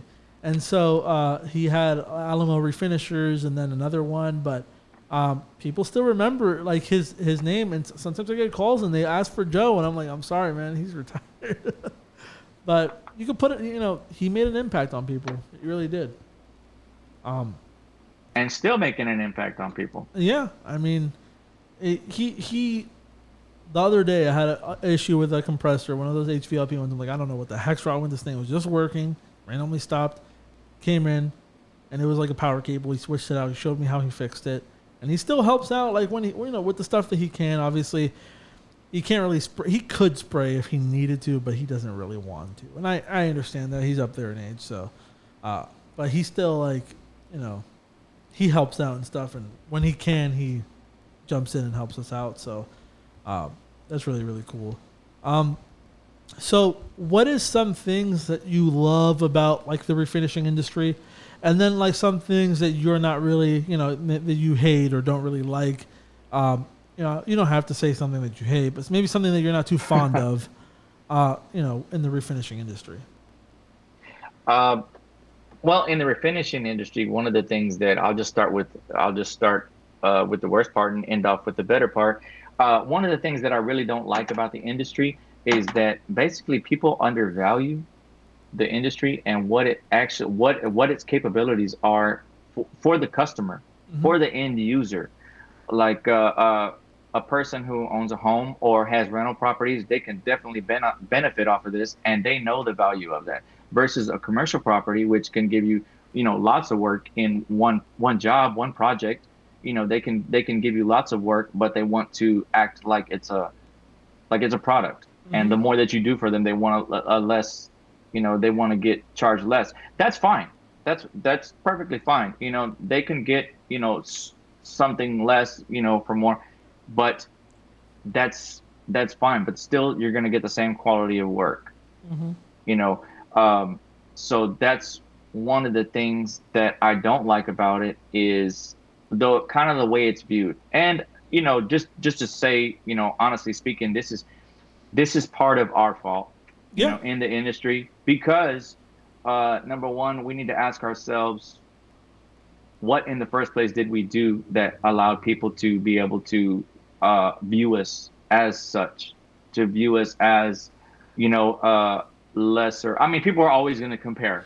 People are always going to compare whatever. You're going to compare this coffee to that coffee or this car to that car, but what did we do? And honestly, I think it was, we were sloppy Yeah. and we didn't try to regulate anything. Yep. And I'm not saying that, it needs to be regulated or nothing, but it needs to be viewed as something of value, and it has to be valued because you go out and you do the work. Hey, people are feeding their families off of this. People are legit businesses that want to have a good service, to have a great product, to have happy customers, you know, use the same customer multiple times and have them tell their friends about it. That's what, that's when you have something. Mm-hmm. That's when you have something. And if we can't value ourselves in the industry individually and as a whole, then we need to clean that up. We need to clean that up and do clean work. Don't be sloppy. Don't go to these places and you have, you know, paint all over your pants and your shoes look horrible because they have tons of overspray on them if you're not using shoe covers, and that's another thing. Don't walk into somebody's house, and and your shoes are, crusty with overspray, you Yeah. know. Don't do that, you know. So, I mean, just the image, try to boost the image because that's going to say a lot about your company, a lot about you as an individual when they first see you because they're already judging you the minute they lay eyes on you. Yeah, and there's a couple things you could do for that. On it, honestly, something that makes a big difference as far as looking clean is just make your guys make your uniform white shirts because that was majority of the time you're spraying white. So if you do get overspray on it, it's not a big deal because you're not going to see it. Also, make sure they wear painter's pants. They're white. So if they get caulking or they get paint on it, can't really tell. And they look clean all the time. Right. Yeah, and that's why most of the stuff is, for us that works. Mm-hmm. Because we're like most of the time, yeah, people want white bathtubs, but they don't have to be. They don't have to be. They don't That's have true. to be. We can offer you all kinds of stuff. I mean, let your imagination run wild. Matter of fact, I want your imagination to run wild, so I can push my skills, so I can push my limits, so I can use different things. Yeah. I love it when somebody has an idea and they want to do something because it makes me sit down and try to figure it out. How can I make that happen? How can I get that done? I had a technician. His name's Gene. He does really, really good work, and I usually put him to do things that are a little bit more advanced because he's been doing this for about 10 years. And this lady had a Cruella de Vil bathroom, and she wanted her garden tub sprayed like in like those colors, but she wanted the inside white and the outside gray, and then like the top lip like a white multi-spec with black specks. Like a white base with the black specks, and yeah, we pulled it off. I don't even know if I have pictures. This was like right around the time I started too, but dang man, I should have pictures of that because it was one of those things where like we would have to come back one day to just do this little portion, and another day they come do this thing, and they paid good money for it, and then at the end we have to seal it all with clear coat just to make sure everything was solid. But yeah, you could do a lot of things with this, man. You get a lot of cool looks and cool different designs and stuff. Yeah, basically it's basically limited only by the imagination. The only thing that we can't do is change the form of something. Exactly. But as far as the surface goes, I mean, it's pretty much just limited by their imagination and also their expectation of time frame and what they want it done. Like you said, you guys had to go back multiple days on something like that, something intricate and something, like a whole theme. It's not unusual to take 2 or 3 day process. If the customer is more than willing to say that's fine, then let's do it. And pay for it. Yeah, they got to pay for something. And pay for it, and get the paperwork signed on that too. Yes. And let them know the process of what's going to be done. Because I think that's another thing that people in this industry that they don't want to do. They just want to, go by the old handshake and all that stuff. That's fine, but get some paperwork signed. Yep. Get a work authorization. Do those things because, nowadays people are watching and people are, they're kind of leery about some people. They see people and they're like, hey, what's that guy doing over there? Hey, that I know nobody's living there because it's got that for sale sign out there. Well, we're there for a reason, man.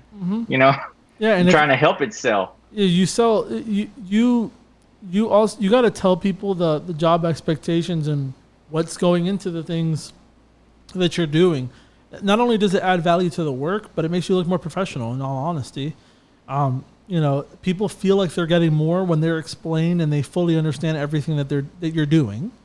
And when you explain it to them, it makes people more comfortable because they know that you're not just going in there and shooting paint on something. Yes. That right there. The communicating with your customer and explaining to them, and a lot of guys, like just refinishers in general, whether you're a male, female, it doesn't matter. Don't think that somebody's gonna just steal your idea. Nobody's out to do that. Man. So just explain to them what is going on in the process, because I'm not saying that everybody does this, but a consumer is worried about, especially when it's a service like this and they don't know. Most people don't know paint. Most people don't know what the process goes in and stuff like that. They just think it's some paint. You poured it out of a can, you put it in your gun, and you sprayed it. That's not it. It's way more intricate than that. There's measurements, there's stuff that you got to do so it can be right. Explain to them what you're going to do. They'll feel more comfortable, and they'll not only respect you for it, but they'll feel more at ease and know that they made a good decision in buying your service. Yeah, and the process, it's like what you said, man. You just gotta you have to make sure that they know what's gonna happen, and people like the security, and they're more willing to buy from something that they understand. You know what I mean? Nobody goes and just buys something that they don't fully understand. It's why millions of people don't do things like invest in stocks. They just don't understand the markets. They don't understand. If you dumb it down for people, and then sometimes you have to, you don't want to simplify everything, but make sure that, you have an outline of the process that's easy for them to understand. Don't use the huge words and confuse people. Just basic outline. 1, 2, 3, 4, 5. This is what we do, and this is what you can expect. And we have this paperwork, and tell them why you have the paperwork. Line everything out. People will be way happier, and they'll be less skeptical about you. Yeah. They will. I love the way you put it like that. They will. They'll be less skeptical, because that is number one, probably one of our greatest obstacles to overcome, is people are skeptical of the refinishing, because people in other industries. So if someone's in the remodeling, they're gonna try to steer you away from getting refinishing because they want to make their money remodeling. And on the flip side, refinishers are going to kind of steer you away from the remodeling. But in actuality, I'm not going to steer you away, because if what you want, I can't give it to you, then I'm going to tell you that this is not the best choice for you. I think that you should choose a full remodel. Mm-hmm. You know, and if I know any remodelers, then I'm gonna send them to them. Mm-hmm. You know, so no, I'm not just trying to like, you know, just take the job, and if I can't have the job, nobody else can have the job. That is further from the truth. No, in no way is that my intent at all. The only thing I want to do is, if you have a problem, I want to solve it. Mm-hmm. And if I can save you some money in the process, and you can get a usable quality service that's gonna you're gonna be happy with at the end of the day, and it's gonna look 100 times better, I want to give that to you and save you some money. Take your family on a trip, buy Mm-hmm. some extra groceries, go do something, whatever makes you happy. Yeah, and that's what this allows people to do, really, man. You got to think about what it really costs to renovate a bathroom to just rip the tub It's out. expensive. It's thousands of dollars, and we save people so much time and money, and that's part of the reason why I think we should value our work a little bit more and do things like you said. Change those preconceptions about unprofessionalism, not having paperwork, not presenting yourself properly. When I've seen it 1,000 times when people are giving quotes to customers, people who don't have work have the balls to just not respond to a customer who texted them and respond to them 3 days later with a number. What is that? Like, if someone's texting you now, just give them the quote. What is it going to take you, 5 seconds? And if you do things like I do, I'm really efficient. I have the process and everything written down in a notes on my phone. I tell people the bathtub's going to be this much, tile's going to be this much, whatever else. And right under there, I'll just paste everything else. Because in their end, they're like, oh, this person took the time out to explain everything to me. Which is what you're doing. Like, even if you're on a time crunch and you don't necessarily have the time to sit there and explain everything to them, if you just copy and paste it, that makes a world of difference to them. Because at least now they have the information.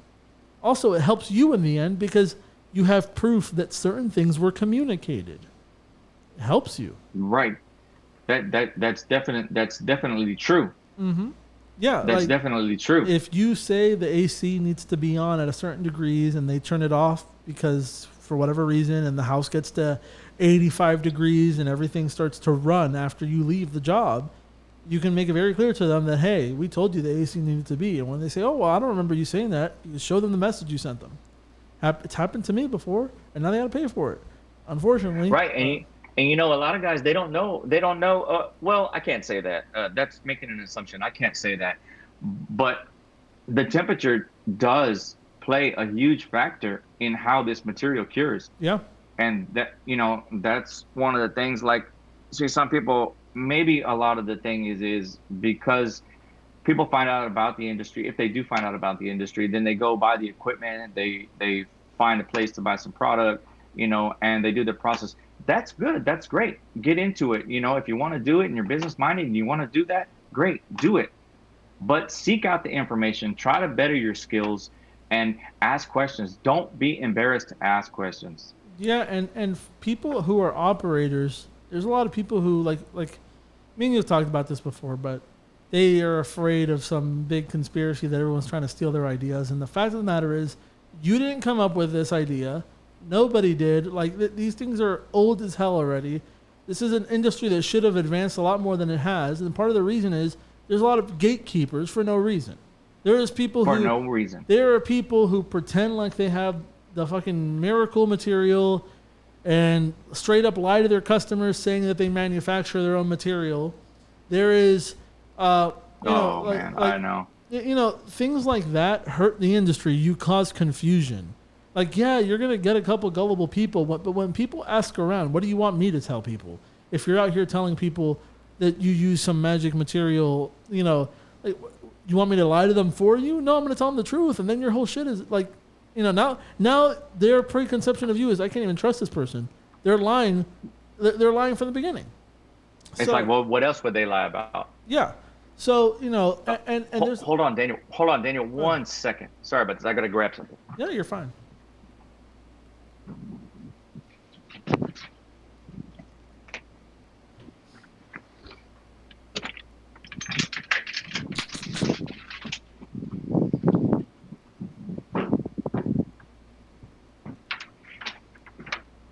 All right. Sorry about that. No, you're fine.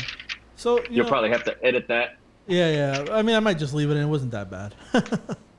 But yeah, like this thing where people have this need to lie or over embellish to me just doesn't make much sense. And like, I see it all the time, man. Like people, they'll not say things out of fear that somehow like it's gonna compromise them. And at the end of the day, all you're doing is doing damage to the industry.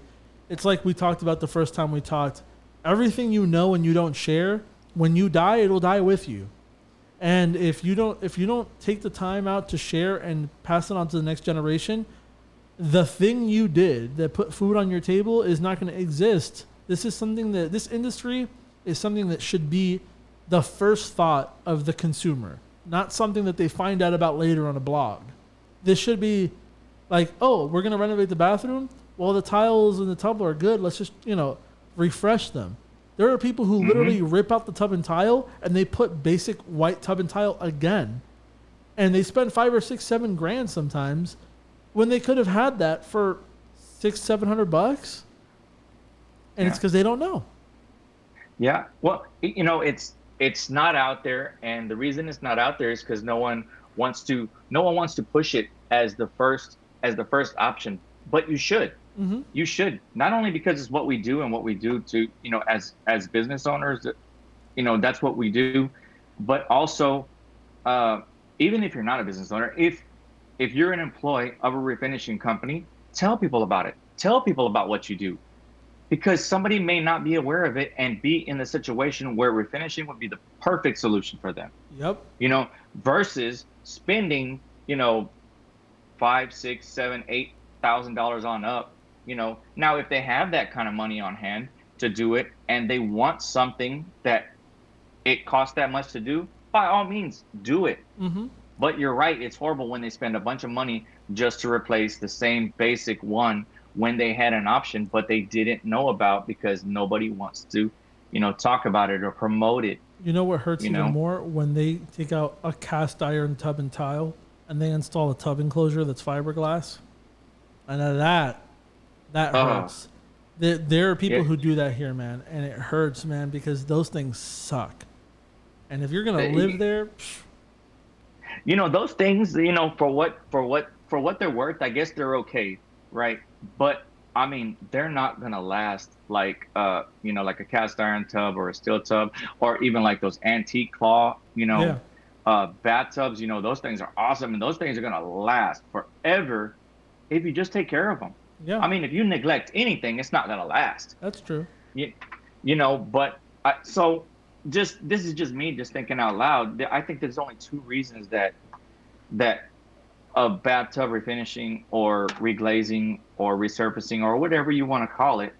I think that the only reasons that shouldn't be done is if you want to go from like a bathtub to a shower stall, or if it's completely rusted out. Yeah. Because you never know how that stuff is going to act. Yeah. Ever. So if it's just damage beyond repair, then replace it. Mm-hmm. Yeah, most definitely replace it.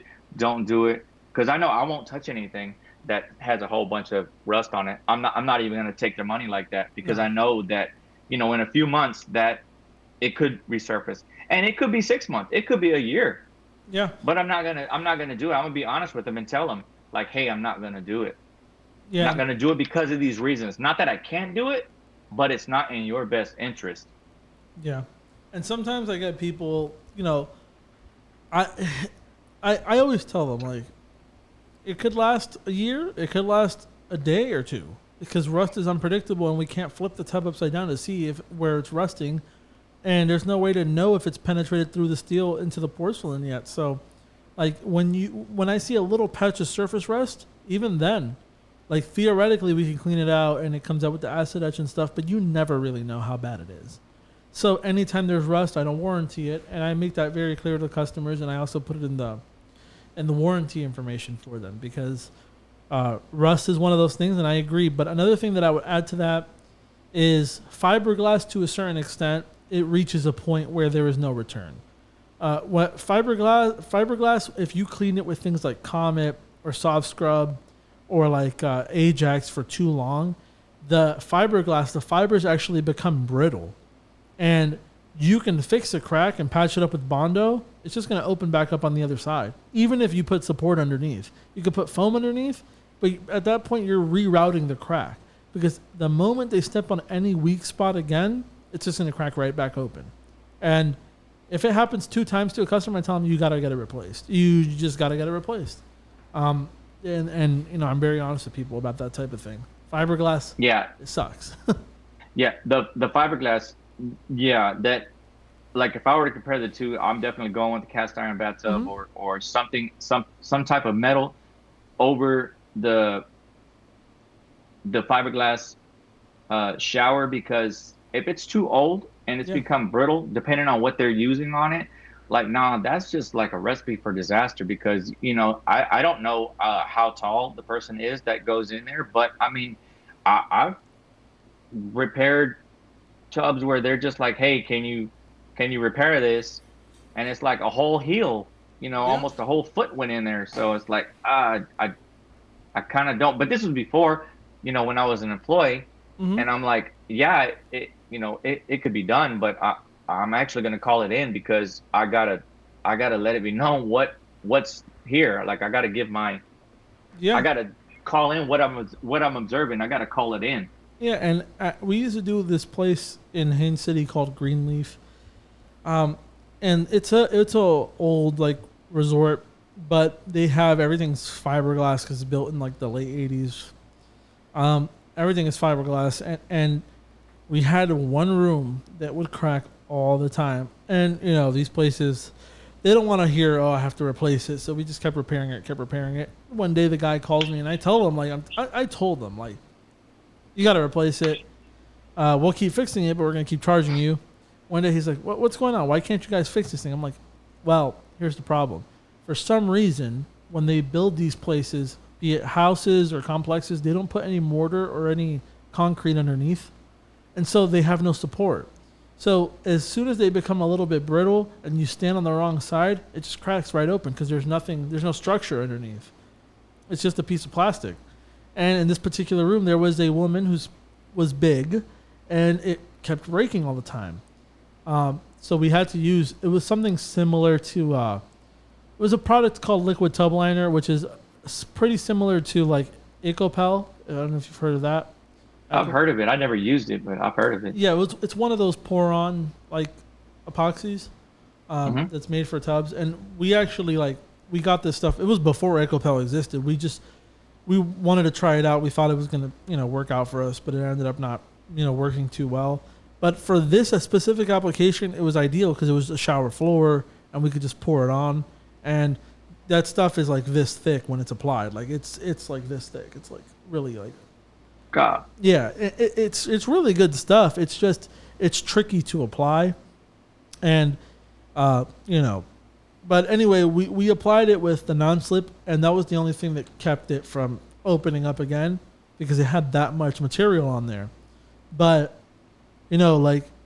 obviously for a residential case or something like that, if it's cracked open twice in a span of a couple weeks in the same general area, man, after shooting foam and stuff, taking the extra precautions to put support underneath, it's probably too far gone at that point, to be honest. Yeah, the owner should have recognized that if it did it in the same exact spot, that it's something with the structure itself, and not with the repair. Yeah. Because for it to happen in the same exact spot, the same way, like it's something else, you know? And it's just one of those things, man. I think refinishing is right for the majority of people, but there is instances, like you said, rust is one of them. You want to have a shower instead of a tub, that's valid. But also, fiberglass is one of those things where it's just so cheaply made in general. There is better fiberglass, which is typically like cultured marble type fiberglass. That stuff is a lot more hardy and it's thicker. But even then, if you abuse it, eventually it's going to become brittle and not be worth anything. You know what I mean? Yeah, it just all depends on what they do. A lot of people think that, all tub cleaners, bathroom cleaners are the same. And it's like, no, they're definitely not. Like even soft scrub itself is abrasive, It's really abrasive. I had a It's hotel got those use that. little, what is it, little Micro abrasions. material in it, like a bead or something. It's actually, believe it or not, it's quartz, like what they use in counters, like rock. Like quartz, or like the mineral quartz. Yeah, quartz. Yeah, that's what they use in there. The official name is silica crystalline quartz, and I know this because Ecolab, which is the people who distribute the chemicals to hotels for cleaning, they have a soft scrub like version, and it's the same thing. And theirs is called Lemon Ease, and I had a hotel that used this to clean their refinished bathtubs on 360 tubs, and that stuff is like a fucking compound. It's like it's like a paste with those little abrasive beads in them, and when you apply it, it literally sands the surface. And you know what also works like that? The magic erasers, the Mr. Clean magic erasers, that's how they work as well. They have micro abrasions in them, and it's basically like a 3,000 grit sandpaper. And that's why it cleans like ceramics and things so effectively. But when you have a finish on there, you can't use that. That's why it says do not use it on your car. It says don't use it on your car on the magic erasers. And that's why you don't use it. Those things are, and what the problem is too, man, is there's not enough education in the industry either. Like, like you go on YouTube and there's like 1,000 people who do roofs giving you tips. There's 1,000 painters who paint houses giving you tips. I think I'm the only guy here. Like there you can find videos of people, right? But nobody is that regular, or like maybe they're active on one platform but not really active on another, and there's just not enough avenues for this industry for people to know things like that. Like, how many people probably did a hotel, they used that to clean, and then they lost out on the contract and money because they didn't know this, thing about it. And the same thing with the hotels. If they would have known from the beginning that it was bad, they probably wouldn't have used it. Right. It like you said, there's not a lot of people who are doing what you do. And believe me, when I decided to come back into the industry, well, what did I do? I would do like the average person does, right? Start Googling some stuff, go to the internet, look all over the place. Well, I didn't find anything that was new. Everything is like from the 80s. People that 80s and 90s videos. I'm like, what is this? When I look up videos, sometimes like I see a video on how, like it's a step-by-step video, but it's from like 1985. Like, what the heck? Not literally, but yeah, like it's that time frame, and there's a couple of others, and some of them will show their training videos, but then it's always the same thing. Oh, well, we don't want to show too much. Like, what do you mean? Like, there's a bunch of people that can benefit off of this, and you can help the industry by not doing that, because either you know or you don't know, but don't act like you're hiding something that you're not hiding. Like, what are you doing? Are you getting in the tub? Is that what you're going to do? Like, you're going to go in there and turn the water on and have a bath? Like, what is it that you don't want to show? I don't get that.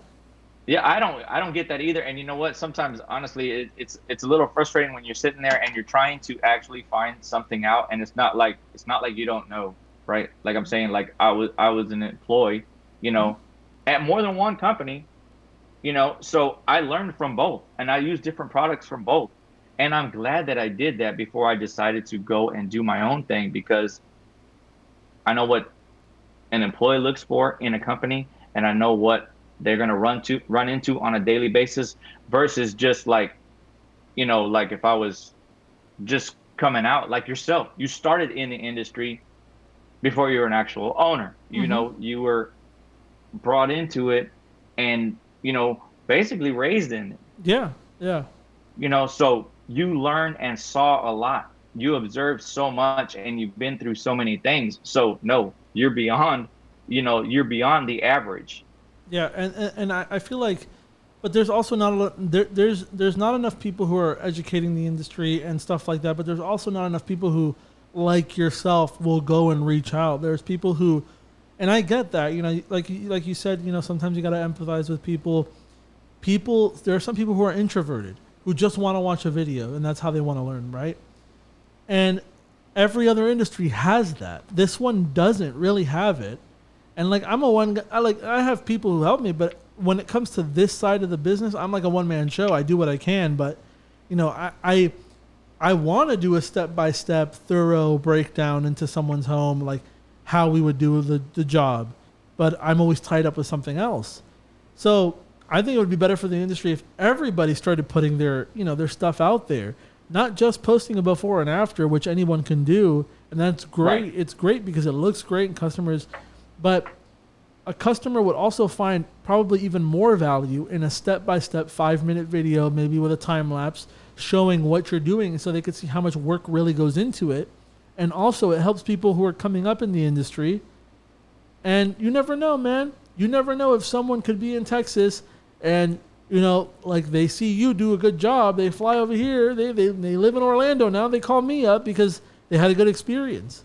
Or maybe, someone is, one of those people like, and they do a bad job over here and then they fly somewhere else and next time they just replace it because they're like bathtub refinishing doesn't work. And the more people we have doing a good job because there's more education out there about this, the better. Right. And that's what a lot of people, they aren't doing that. And they gotta stop being afraid. Yep. Stop being afraid of if you don't get the customer that there's not going to be any jobs. There is going to be jobs. The thing is, it's on you. Reach out to your customers. Every complex, every hotel is a potential customer. Just depends on what type you want, and actually look for the type of customer that you want. Like target them. Find your primary person or that you want to deal with. If you want to do complexes, go for them. Present yourself. So most of them are going to do it. There's companies, complexes all over the place. Just reach out to them. Reach out to them and just do your stuff. But ask questions too. Ask questions. Don't just think because you don't know something that you're going to sound like a dummy. You know what? We all don't know. We don't know everything. Mm-hmm. Nobody does. So I'm glad that there's people in the industry like you who, I don't think that there's a question that I asked you that you were like, oh no, well, I'm not going to tell you that because that's like a secret. And then, I've seen other guys on videos, I'm not going to mention anything, but like they're like thinking they're showing this super secret technique, just, I don't know what they're doing. Squeezing the airline, I don't know what they're doing. It's that stuff to me, it just screams insecurity in themselves. Because if you really truly believe that you need to hide part of your process to be successful, well then I feel like you have insecurity in yourself. Because your business should be run two ways: building the brand of the business and building your personal brand. That's what sells. Because people like buying from other people. And that's part of the reason why giant companies have faces attached to them. Look at, some of them have made up ones. Look at McDonald's, they have Ronald McDonald, right? But look at like a company like Tesla. They have Elon Musk as the face of and they do it on purpose because some people really like him and respect him and they buy Tesla products because of him. And it maybe not directly, but they do. Look at Steve Jobs with Apple, how people really looked up to the guy and respected him. And that was part of the reason why Apple was so successful. Bill Gates and Microsoft. It's not random. And having a person who's credible gives the brand credibility. And having a brand that's credible gives the person credibility. That's just how it works. Having both is the ideal thing because in the future, this is something that I saw in a Gary Vee video. I don't know if you've seen his videos before, but yeah, I love that guy. So he said something, and that's something that always stuck with me is there's going to be a point in time where no one's really using like the internet to search something up. They'll just go to their voice device and be like, hey, call this, I need a bathtub refinished.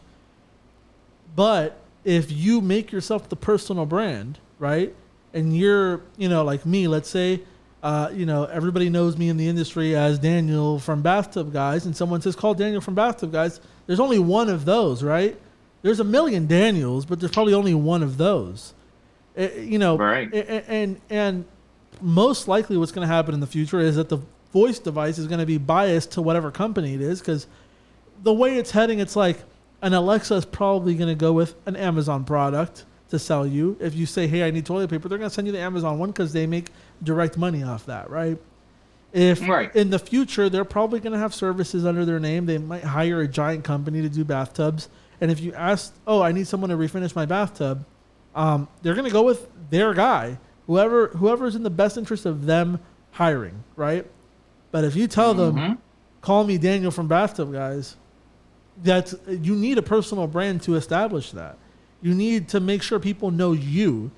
And that's also part of the reason why I don't like when people don't show themselves enough in the business, because personal brand, in my opinion, is more important than the brand of the company, because people like buying from other people, and that's just the truth. Yeah, it is. It's a connection, because like you said, you buy from other people. Yeah. And like you said, the Ronald McDonald thing, the Steve Jobs thing, it's true. They'll associate, when you say a word or a name, an image pops up in your head, and that's pretty much what it is. Like you're not gonna think of something that if an image isn't tied to that, whether it's a logo or a face or something like that, it's not gonna stick. Yeah, and it has to be sticky. It has to. Yeah, and the face is really important for that, because it's, like I said, you call a bathtub refinisher, there's a lot of options, but you're in Orlando and you say call Daniel from Bathtub Guys, it's just me, because that's my personal brand, right? So there could be a future where people are ordering services like that, and we don't know what the next step is going to be. Is Google going to be around forever? Probably not. And like maybe the only way to order something is some complete other way where you don't necessarily know, like, the only thing is individuals. You don't really know. Like, technology changes, and it's really important. It's like the same effect that people get, like what I was telling you about my dad, that people remember him from things. And that is more effective, is leaving an impression on people personally than to leave them, you need to be part of the brand, is what I'm trying to get at. You should be the face of it as one of the owners or operators or something. You know what I mean? Yeah. Yeah. And no telling where, like you said about the technology, no telling where that's going to go, what it's going to do, but you still have to be involved. And that's why I like what you did on this here. Like, you created a podcast about, the refinishing industry, but it's not limited to only the refinishing industry. Like, you're willing to talk to anybody who's in business or has to do with anything in the refinishing industry. I'm probably pretty sure that you would want to interview people with, products or coming out with new, systems or whatever the case may be. I mean,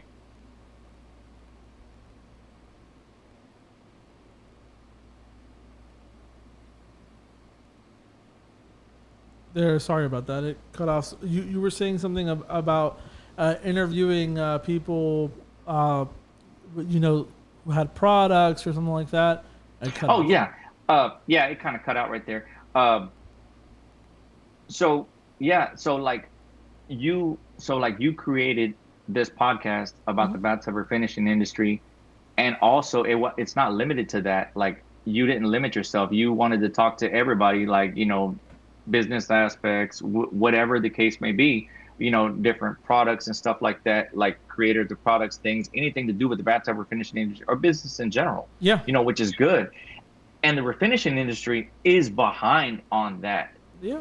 Like, I see now, and this is just how I view it, because I was out there looking. I mean, I was scouring. I mean, I would stay up all night, looking for things, and it was the same old things, the same old videos, the same old stuff. And then when I ran across this thing called Bathtub Guys, what is this?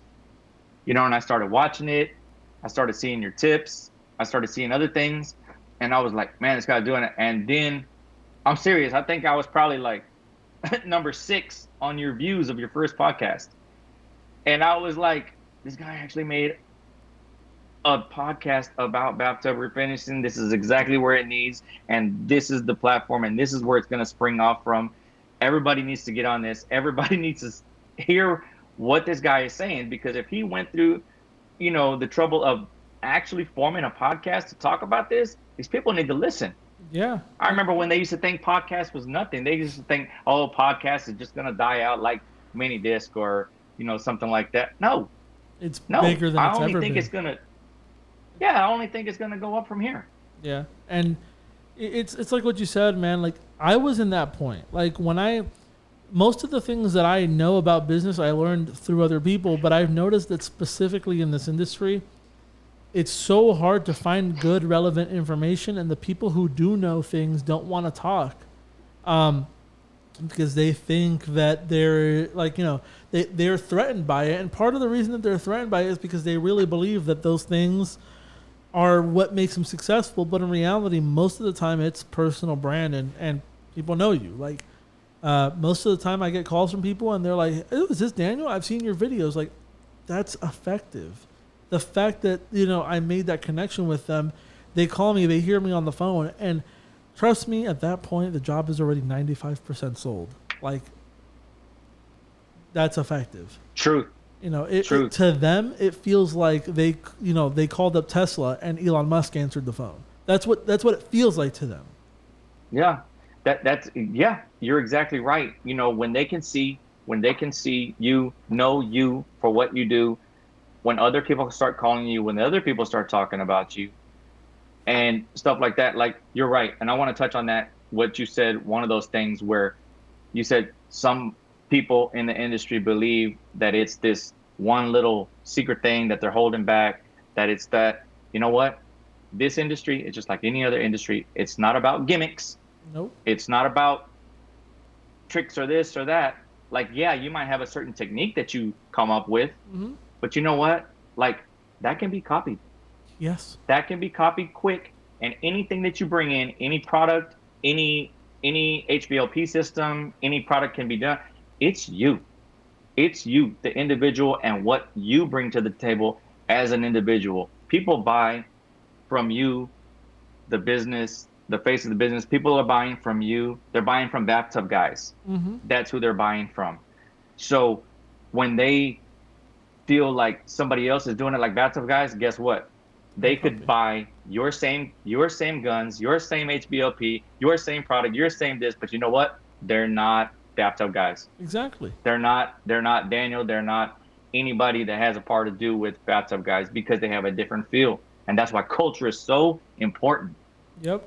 So important. Yeah, and that's part of, look, like, I share everything, and I don't really care about sharing. People like my parents came from a different time where, like, it was legitimate, the concern of, like, there wasn't, all right, like, back then, it's like you couldn't just find anything online, right? And people studied and put in blood, sweat, and tears to get certain things and to know certain things. But nowadays, it's, most things are a Google search away. And the way I see it is, if anybody really, really, really badly wanted to know what I was doing, all they would have to do, like, let's say another competitor is coming up, right? And, well, I don't really see people as competitors, but let's say they think, like, oh, yeah, I need to knock this guy out. If they really wanted to see what we were doing, what is stopping them from ordering a tub refinishing service at their house and just looking at what we're doing? Nothing is stopping them. Nobody is stopping them from doing that.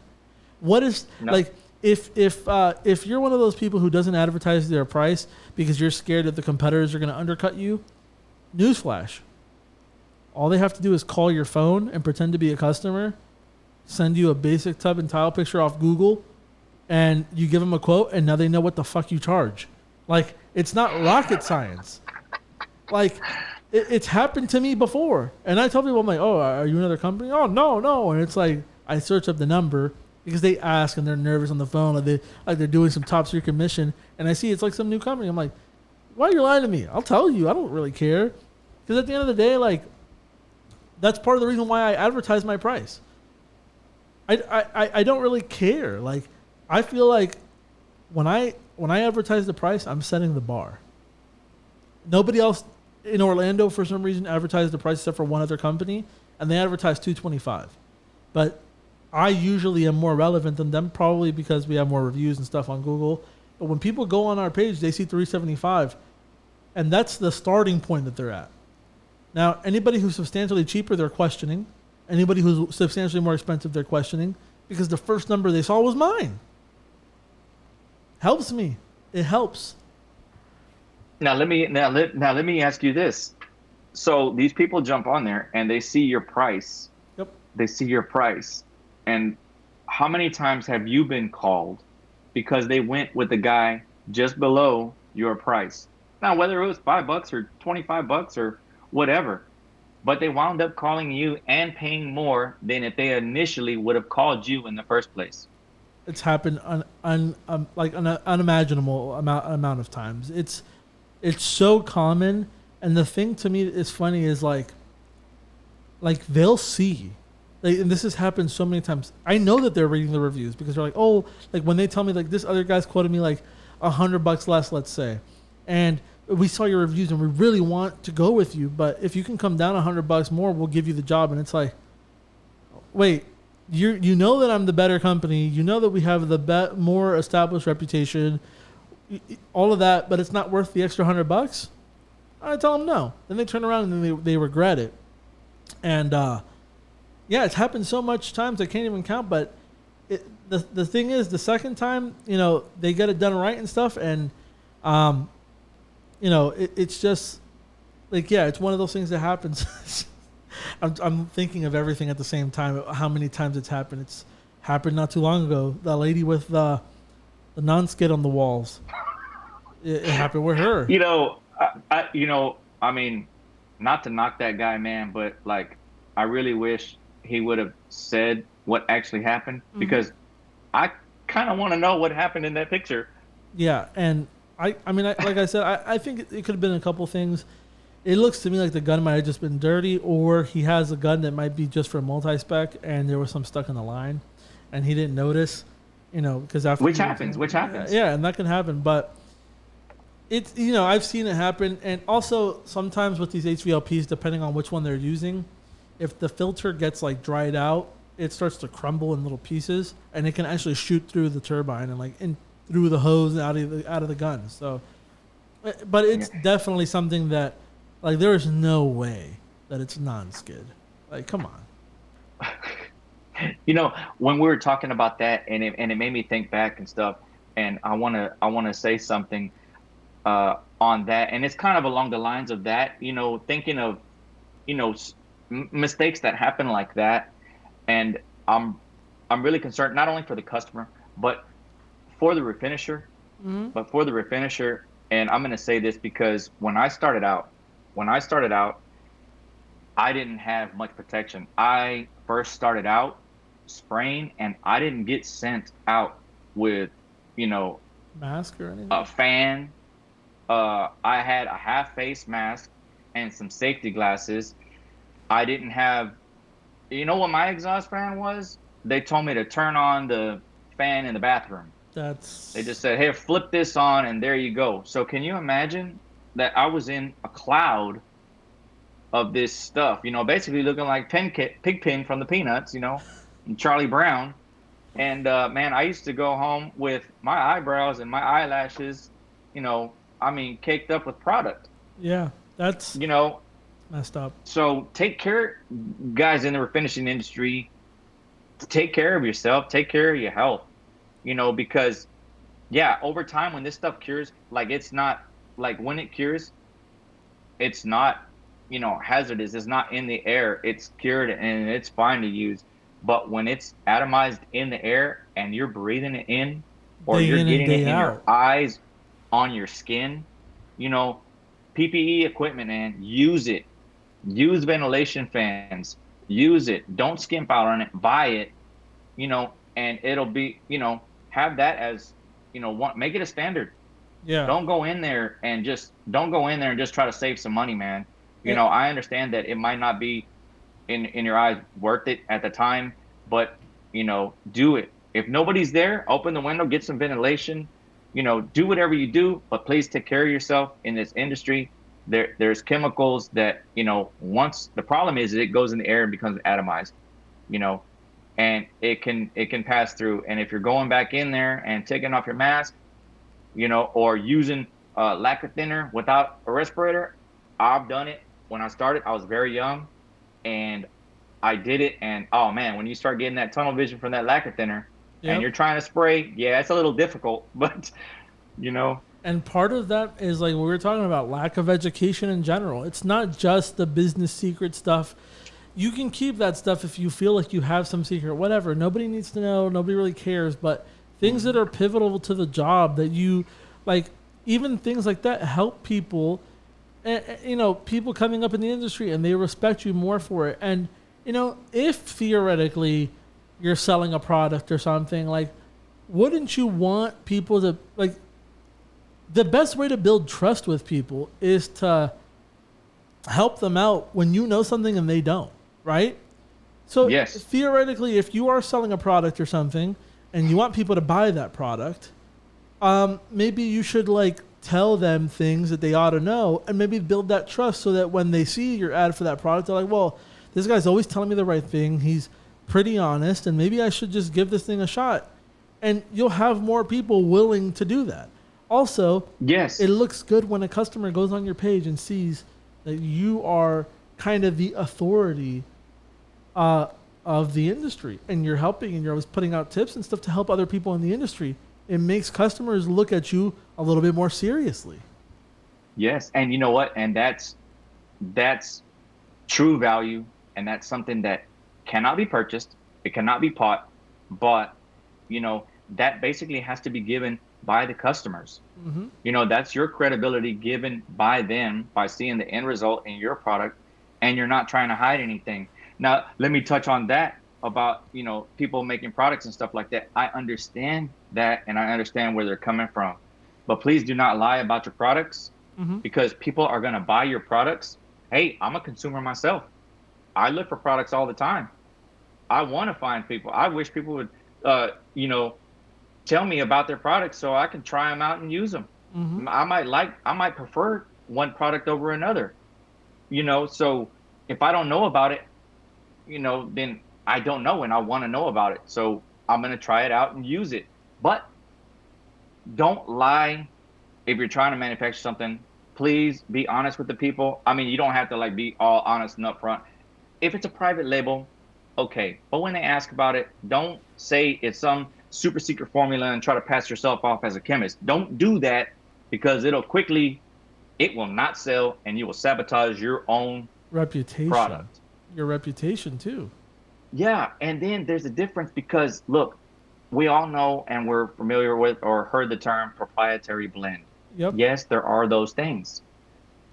Be honest about it and talk about the product, but when they specifically ask, is this that? Say yes and offer them something else if you want them to buy a product. If you're private labeling something and you want people to use your product, just say what it is. They may or may not go with you.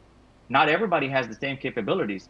Not everybody, for instance, if you're not a business owner, there's some, chemical manufacturers that will not sell to you because you're not an established business. Mm-hmm. They won't sell to the public. So if you do want to sell to the public, but also tell them what it is. And please, please, please answer their questions, answer the consumer's questions when they call you and ask you for it. Don't steer anybody away from your product, because that is a super red flag when somebody's buying something from you and you don't want to tell them exactly how to use it or what's compatible with it. Yeah, that's exactly sabotage true. Of your company. And it's one of the reasons why I really like and respect Midwest Chemicals is because I called up Ed just the other day, because we have this thing in Puerto Rico and I have a shipment of material over there, but there's a chance, depending on what happens, that it might not make it in time for us to be there for the demo. So I asked him, is there anything that I could buy at the store that is good? And he told me exactly what to buy. He doesn't care that it's maybe a gallon less of material I'm buying from him for that. You know, he will straight up tell you, like, if you don't have the aerospace primer, buy a primer and just etch it yourself. Just keep in mind we have to wait for it to dry. And he told me, like, there's top coats that are good. He recommended one called Krylon Tub and Tile. And he said it's probably the one that it's a 2-part polyurethane acrylic, really similar to the HSLD that we use.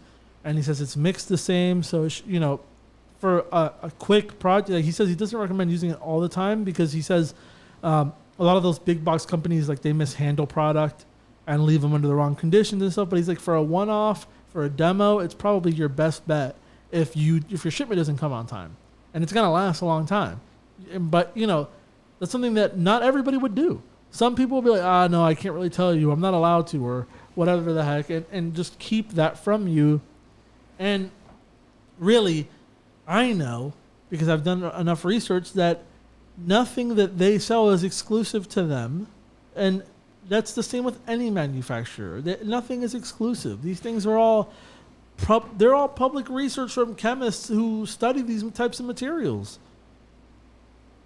So yeah, that's good. And see, people like Ed, like, that's a great thing, and that shows a lot in his character that he was willing to tell you, and regardless of the fact that you bought, thousands of dollars worth of product, you know, and it's not like you're gonna stop doing. You specifically asked him for a reason, and he openly told you. Mm-hmm. And now here's another thing: you couldn't tell someone just off the street that, because then they're gonna expect, like, a top-notch finish off of using that. Yep. But you're a professional. Exactly. Your brother's a professional. Your father's a professional. Your team are professionals.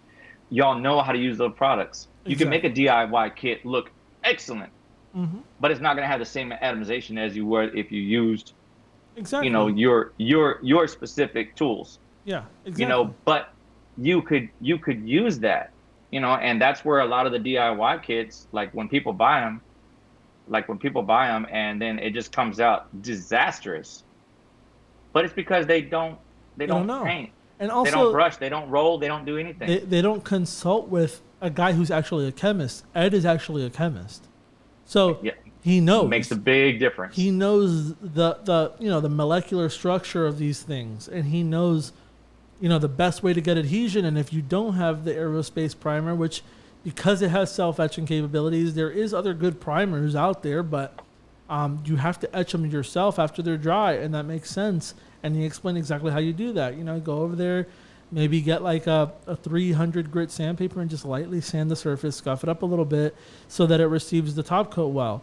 But, not, if he could have easily just been like, no, I can't really tell you anything, sorry. But he took the time to explain thoroughly. And that also tells me that he has confidence in his products. He has so much confidence in his products that he could recommend another product and still know that I'm going to come back and work with him because he knows that he makes good stuff. You know what I mean? Right. And it's giving it to you in a way that you want, and that you already have, it's user friendly to your capabilities, and I'll tell you like this, back when I first started, I didn't even know that, and this is like 21 years ago, I didn't even know that there was a self-etching primer, because I was etching it with a little brush and stuff like that, scuffing up the surface of tubs that never been done before with 220 wet dry sandpaper. So it was a whole process. Like, an acid etch was actually like putting, getting a cup with a brush and brushing it on and waiting and doing that. Now that they got things like, self-etching primer and stuff like this, and I remember back in the day when Hawk first came out with like their white bond primer, I was like, this stuff is amazing. This stuff just saved me like, a lot of time, but once again, the white bond primer sounds easy, but there is a technique and a process to put that on too, because it can get pretty slippery if you're just going to, slap it on there. Yeah. And that's something I used, I don't know. One of the earlier white bond primers, Midwest has a name for it. They private label it. Theirs is called New Tech, and I've used it before, and it's not bad, but it has like a 30-minute wait period. But they have this other one now called Verbinding. It's actually made by Aerospace, like the same people who made the aerospace like self-etching. And Mhm. this one is a wipe on. You could also spray it on if you want, and it's self-etching as well. And it's only like 15 minutes, which is really really good. I want to try that out in the shop. I think And that would look at that right there. It gives you options. yeah. Wipe it on or spray. He doesn't care, man. Like Ed is one of those guys who's always advancing. I remember my parents were one of the first people to try it when they did the UV dry paint, which basically would dry with UV rays from like black lights, and it dries instantly. It actually worked, but the problem with it was that nobody wanted to take the time to sit there and actually learn how to use it. So they would spray on the finish normally and just go put the light over it. And, there was a way you had to set up the lighting and stuff to do it properly. But it actually was like material that dried instantly. And they're still working on perfecting that because, in reality, when you're a product manufacturer, you got to make something that the masses will be able to comprehend and kind of, like I get his point of it. He's like, people never really took the time to learn, but also, people are busy and stuff, and I get that part of it. But, like the technology's there. There's going to come a point where there is like instant drying material and it's readily available and anybody could do it because the technology already exists. It's really impressive stuff. And yeah, like, there's other reasons, but I really do like Midwest Chemical stuff. And, it's convenient that they're here. But even when they were in, I think they were in Chicago for a long time. My dad used to order their products and ship it over here. They just happened to move to Orlando.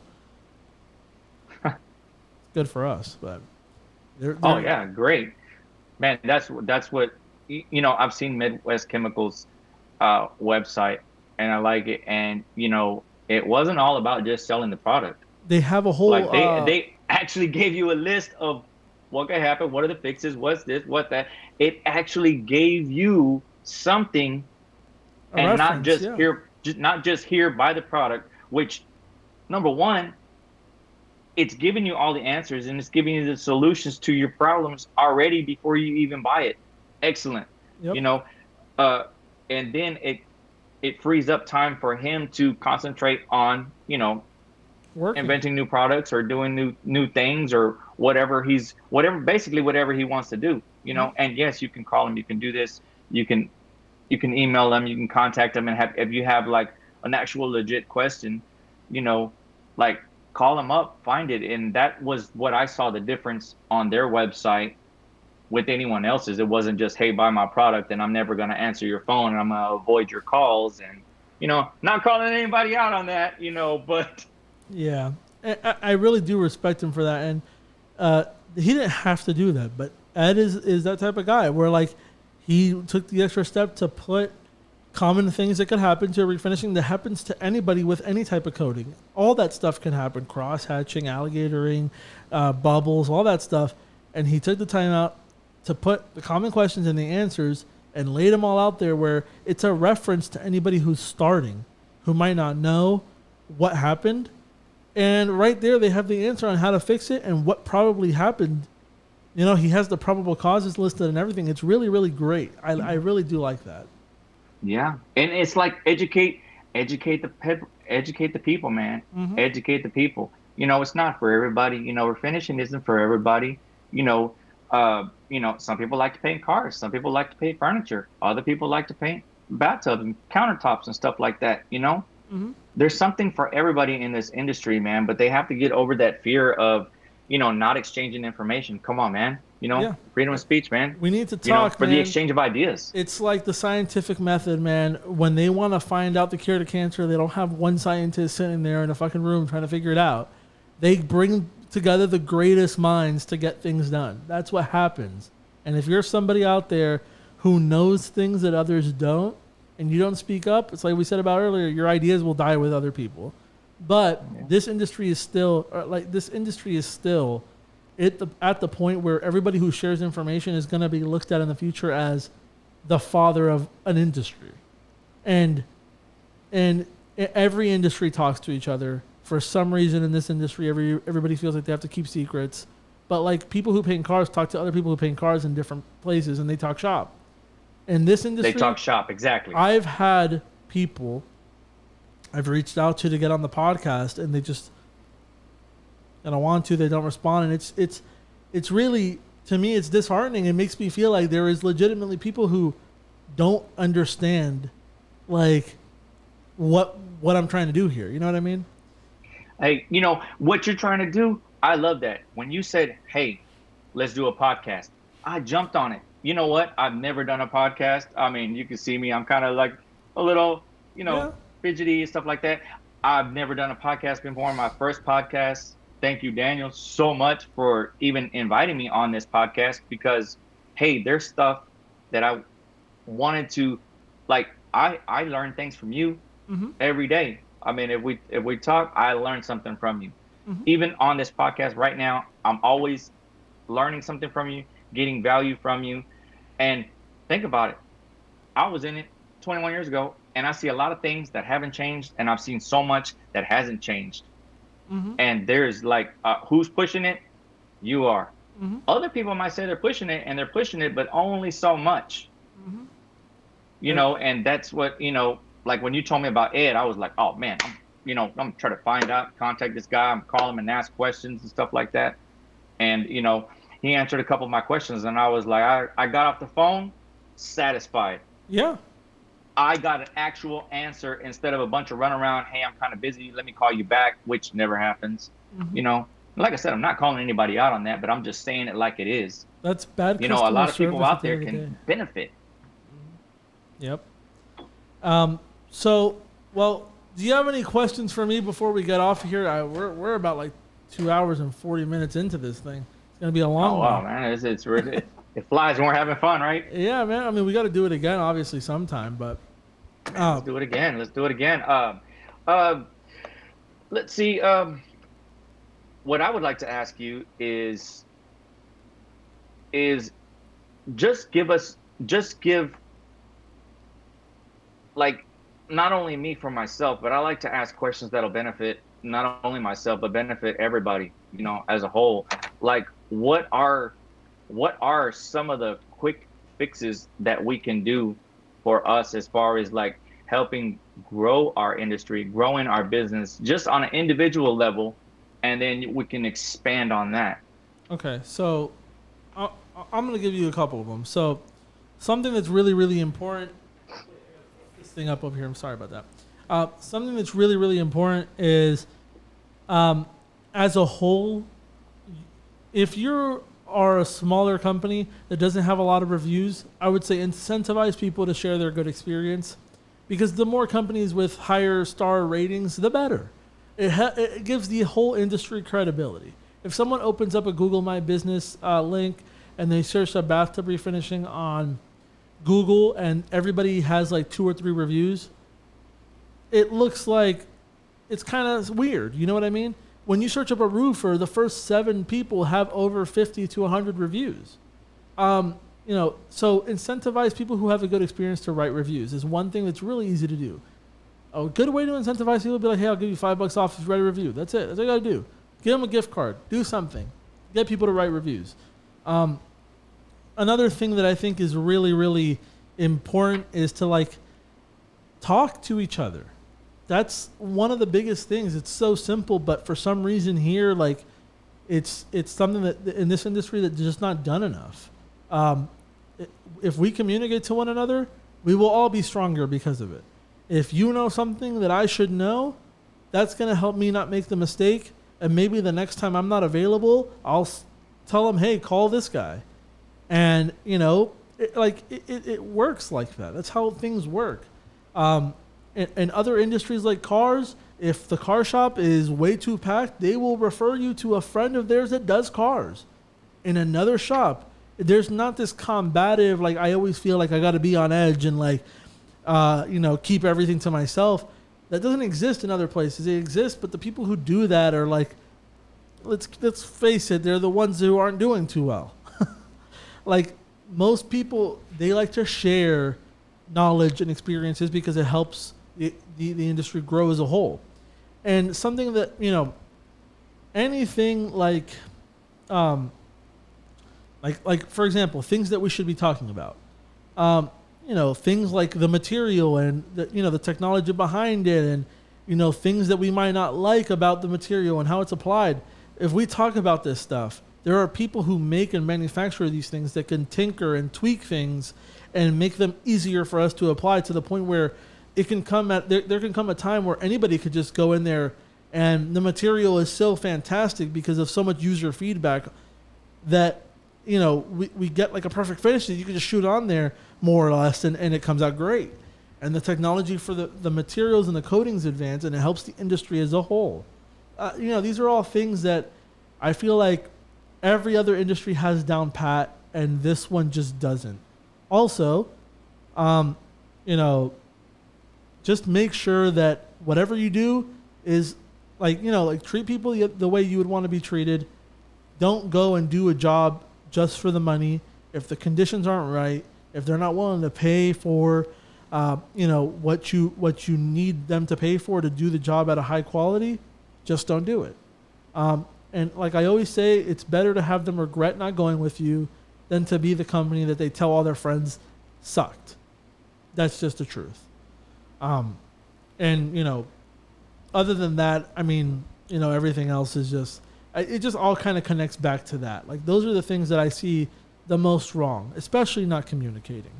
It doesn't even necessarily have to be here. If you have a bathtub company, start a podcast, I'll go on it. I don't care. I don't have to be the only guy. But like, not talking to each other is like, it's stupid. Is really what it is. Yeah, I can't even count on both times the times that I've actually reached out to other refinishers and nothing. No response, nothing at all, and just a simple question, But I will say one who posts excellent before and after pictures. Mm-hmm. Her name is, I think her company is called Tubs by April. Oh yeah, if I'm not fantastic. mistaken. She's out in Ohio. Her finishes, they look like glass, so shiny, and she just keeps getting better and better and better. And she asks anybody questions. Sees the podcast and they're in her area, call her. Mm-hmm. You will not be disappointed. She sent me a reference for a clawfoot tub. Really nice lady, and she asked questions, and I give her answers, and she is active on Instagram. She'll ask questions about stuff, and I'll give her the answers. And I like that she's open to the dialogue. And part of it is, I don't want to say it, but there's a lot of guys. Guys have insecurities, and it's that macho man thing where like, oh no, I have it, so I gotta. And it's funny that she is actually out here having more balls than a lot of the guys out there, is what I'm trying to say. Like she when something she doesn't know, she goes and asks. She doesn't go and mess something up and pretend it's anti-skid. She has legitimate questions, and we give her the answers, and she's nice enough to reference us work sometimes, and yeah, just she's really good. I see her stuff, and like you said, she's really, really good. Her finishes are coming out fantastic.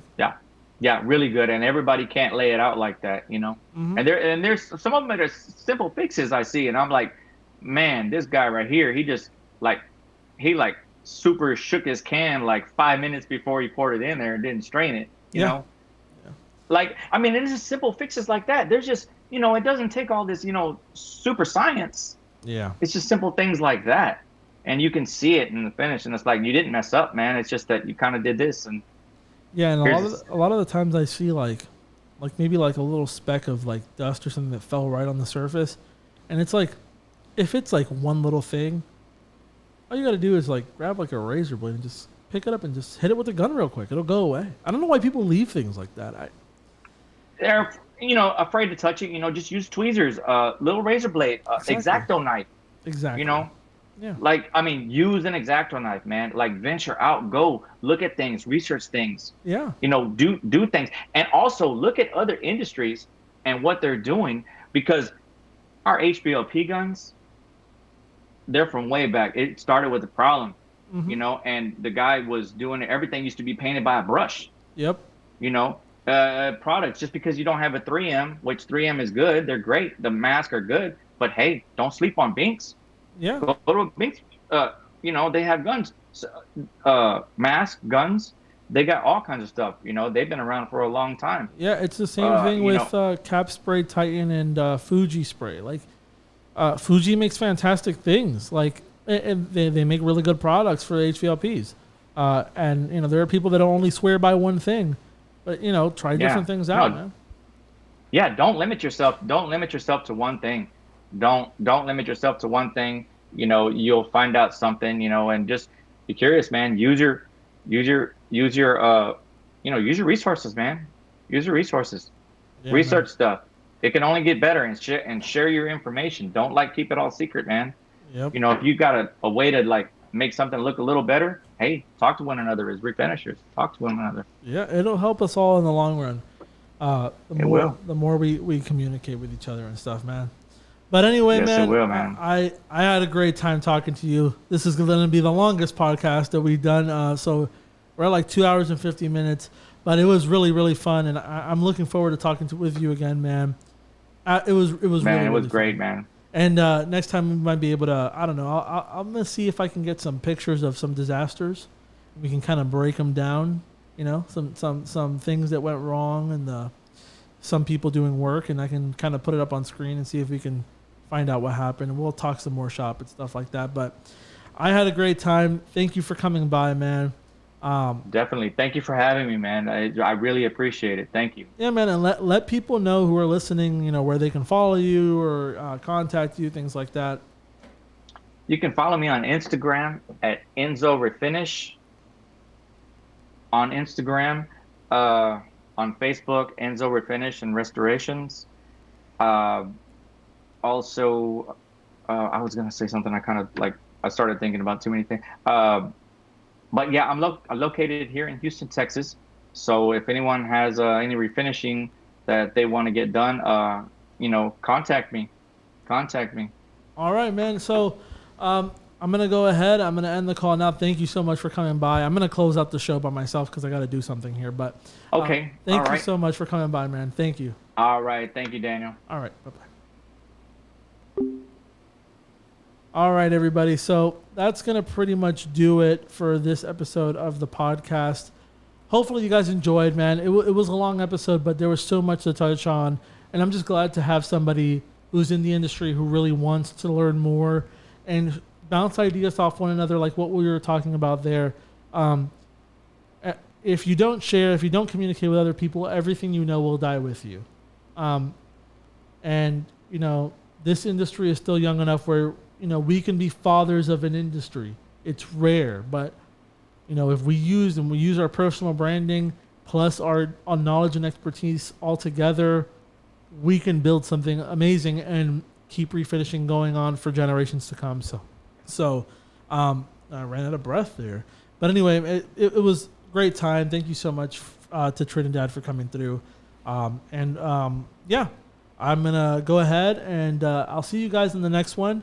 And hopefully it's as good as this one. This was one for the books. You just listened to the official Bathtub Refinishing podcast, powered by BathTubGuys Refinishing. We hope you enjoyed this episode. Feel free to ask any questions or suggest topics for the next episode by following @BathTubGuys on Twitter, Facebook, or Instagram. And thanks for listening.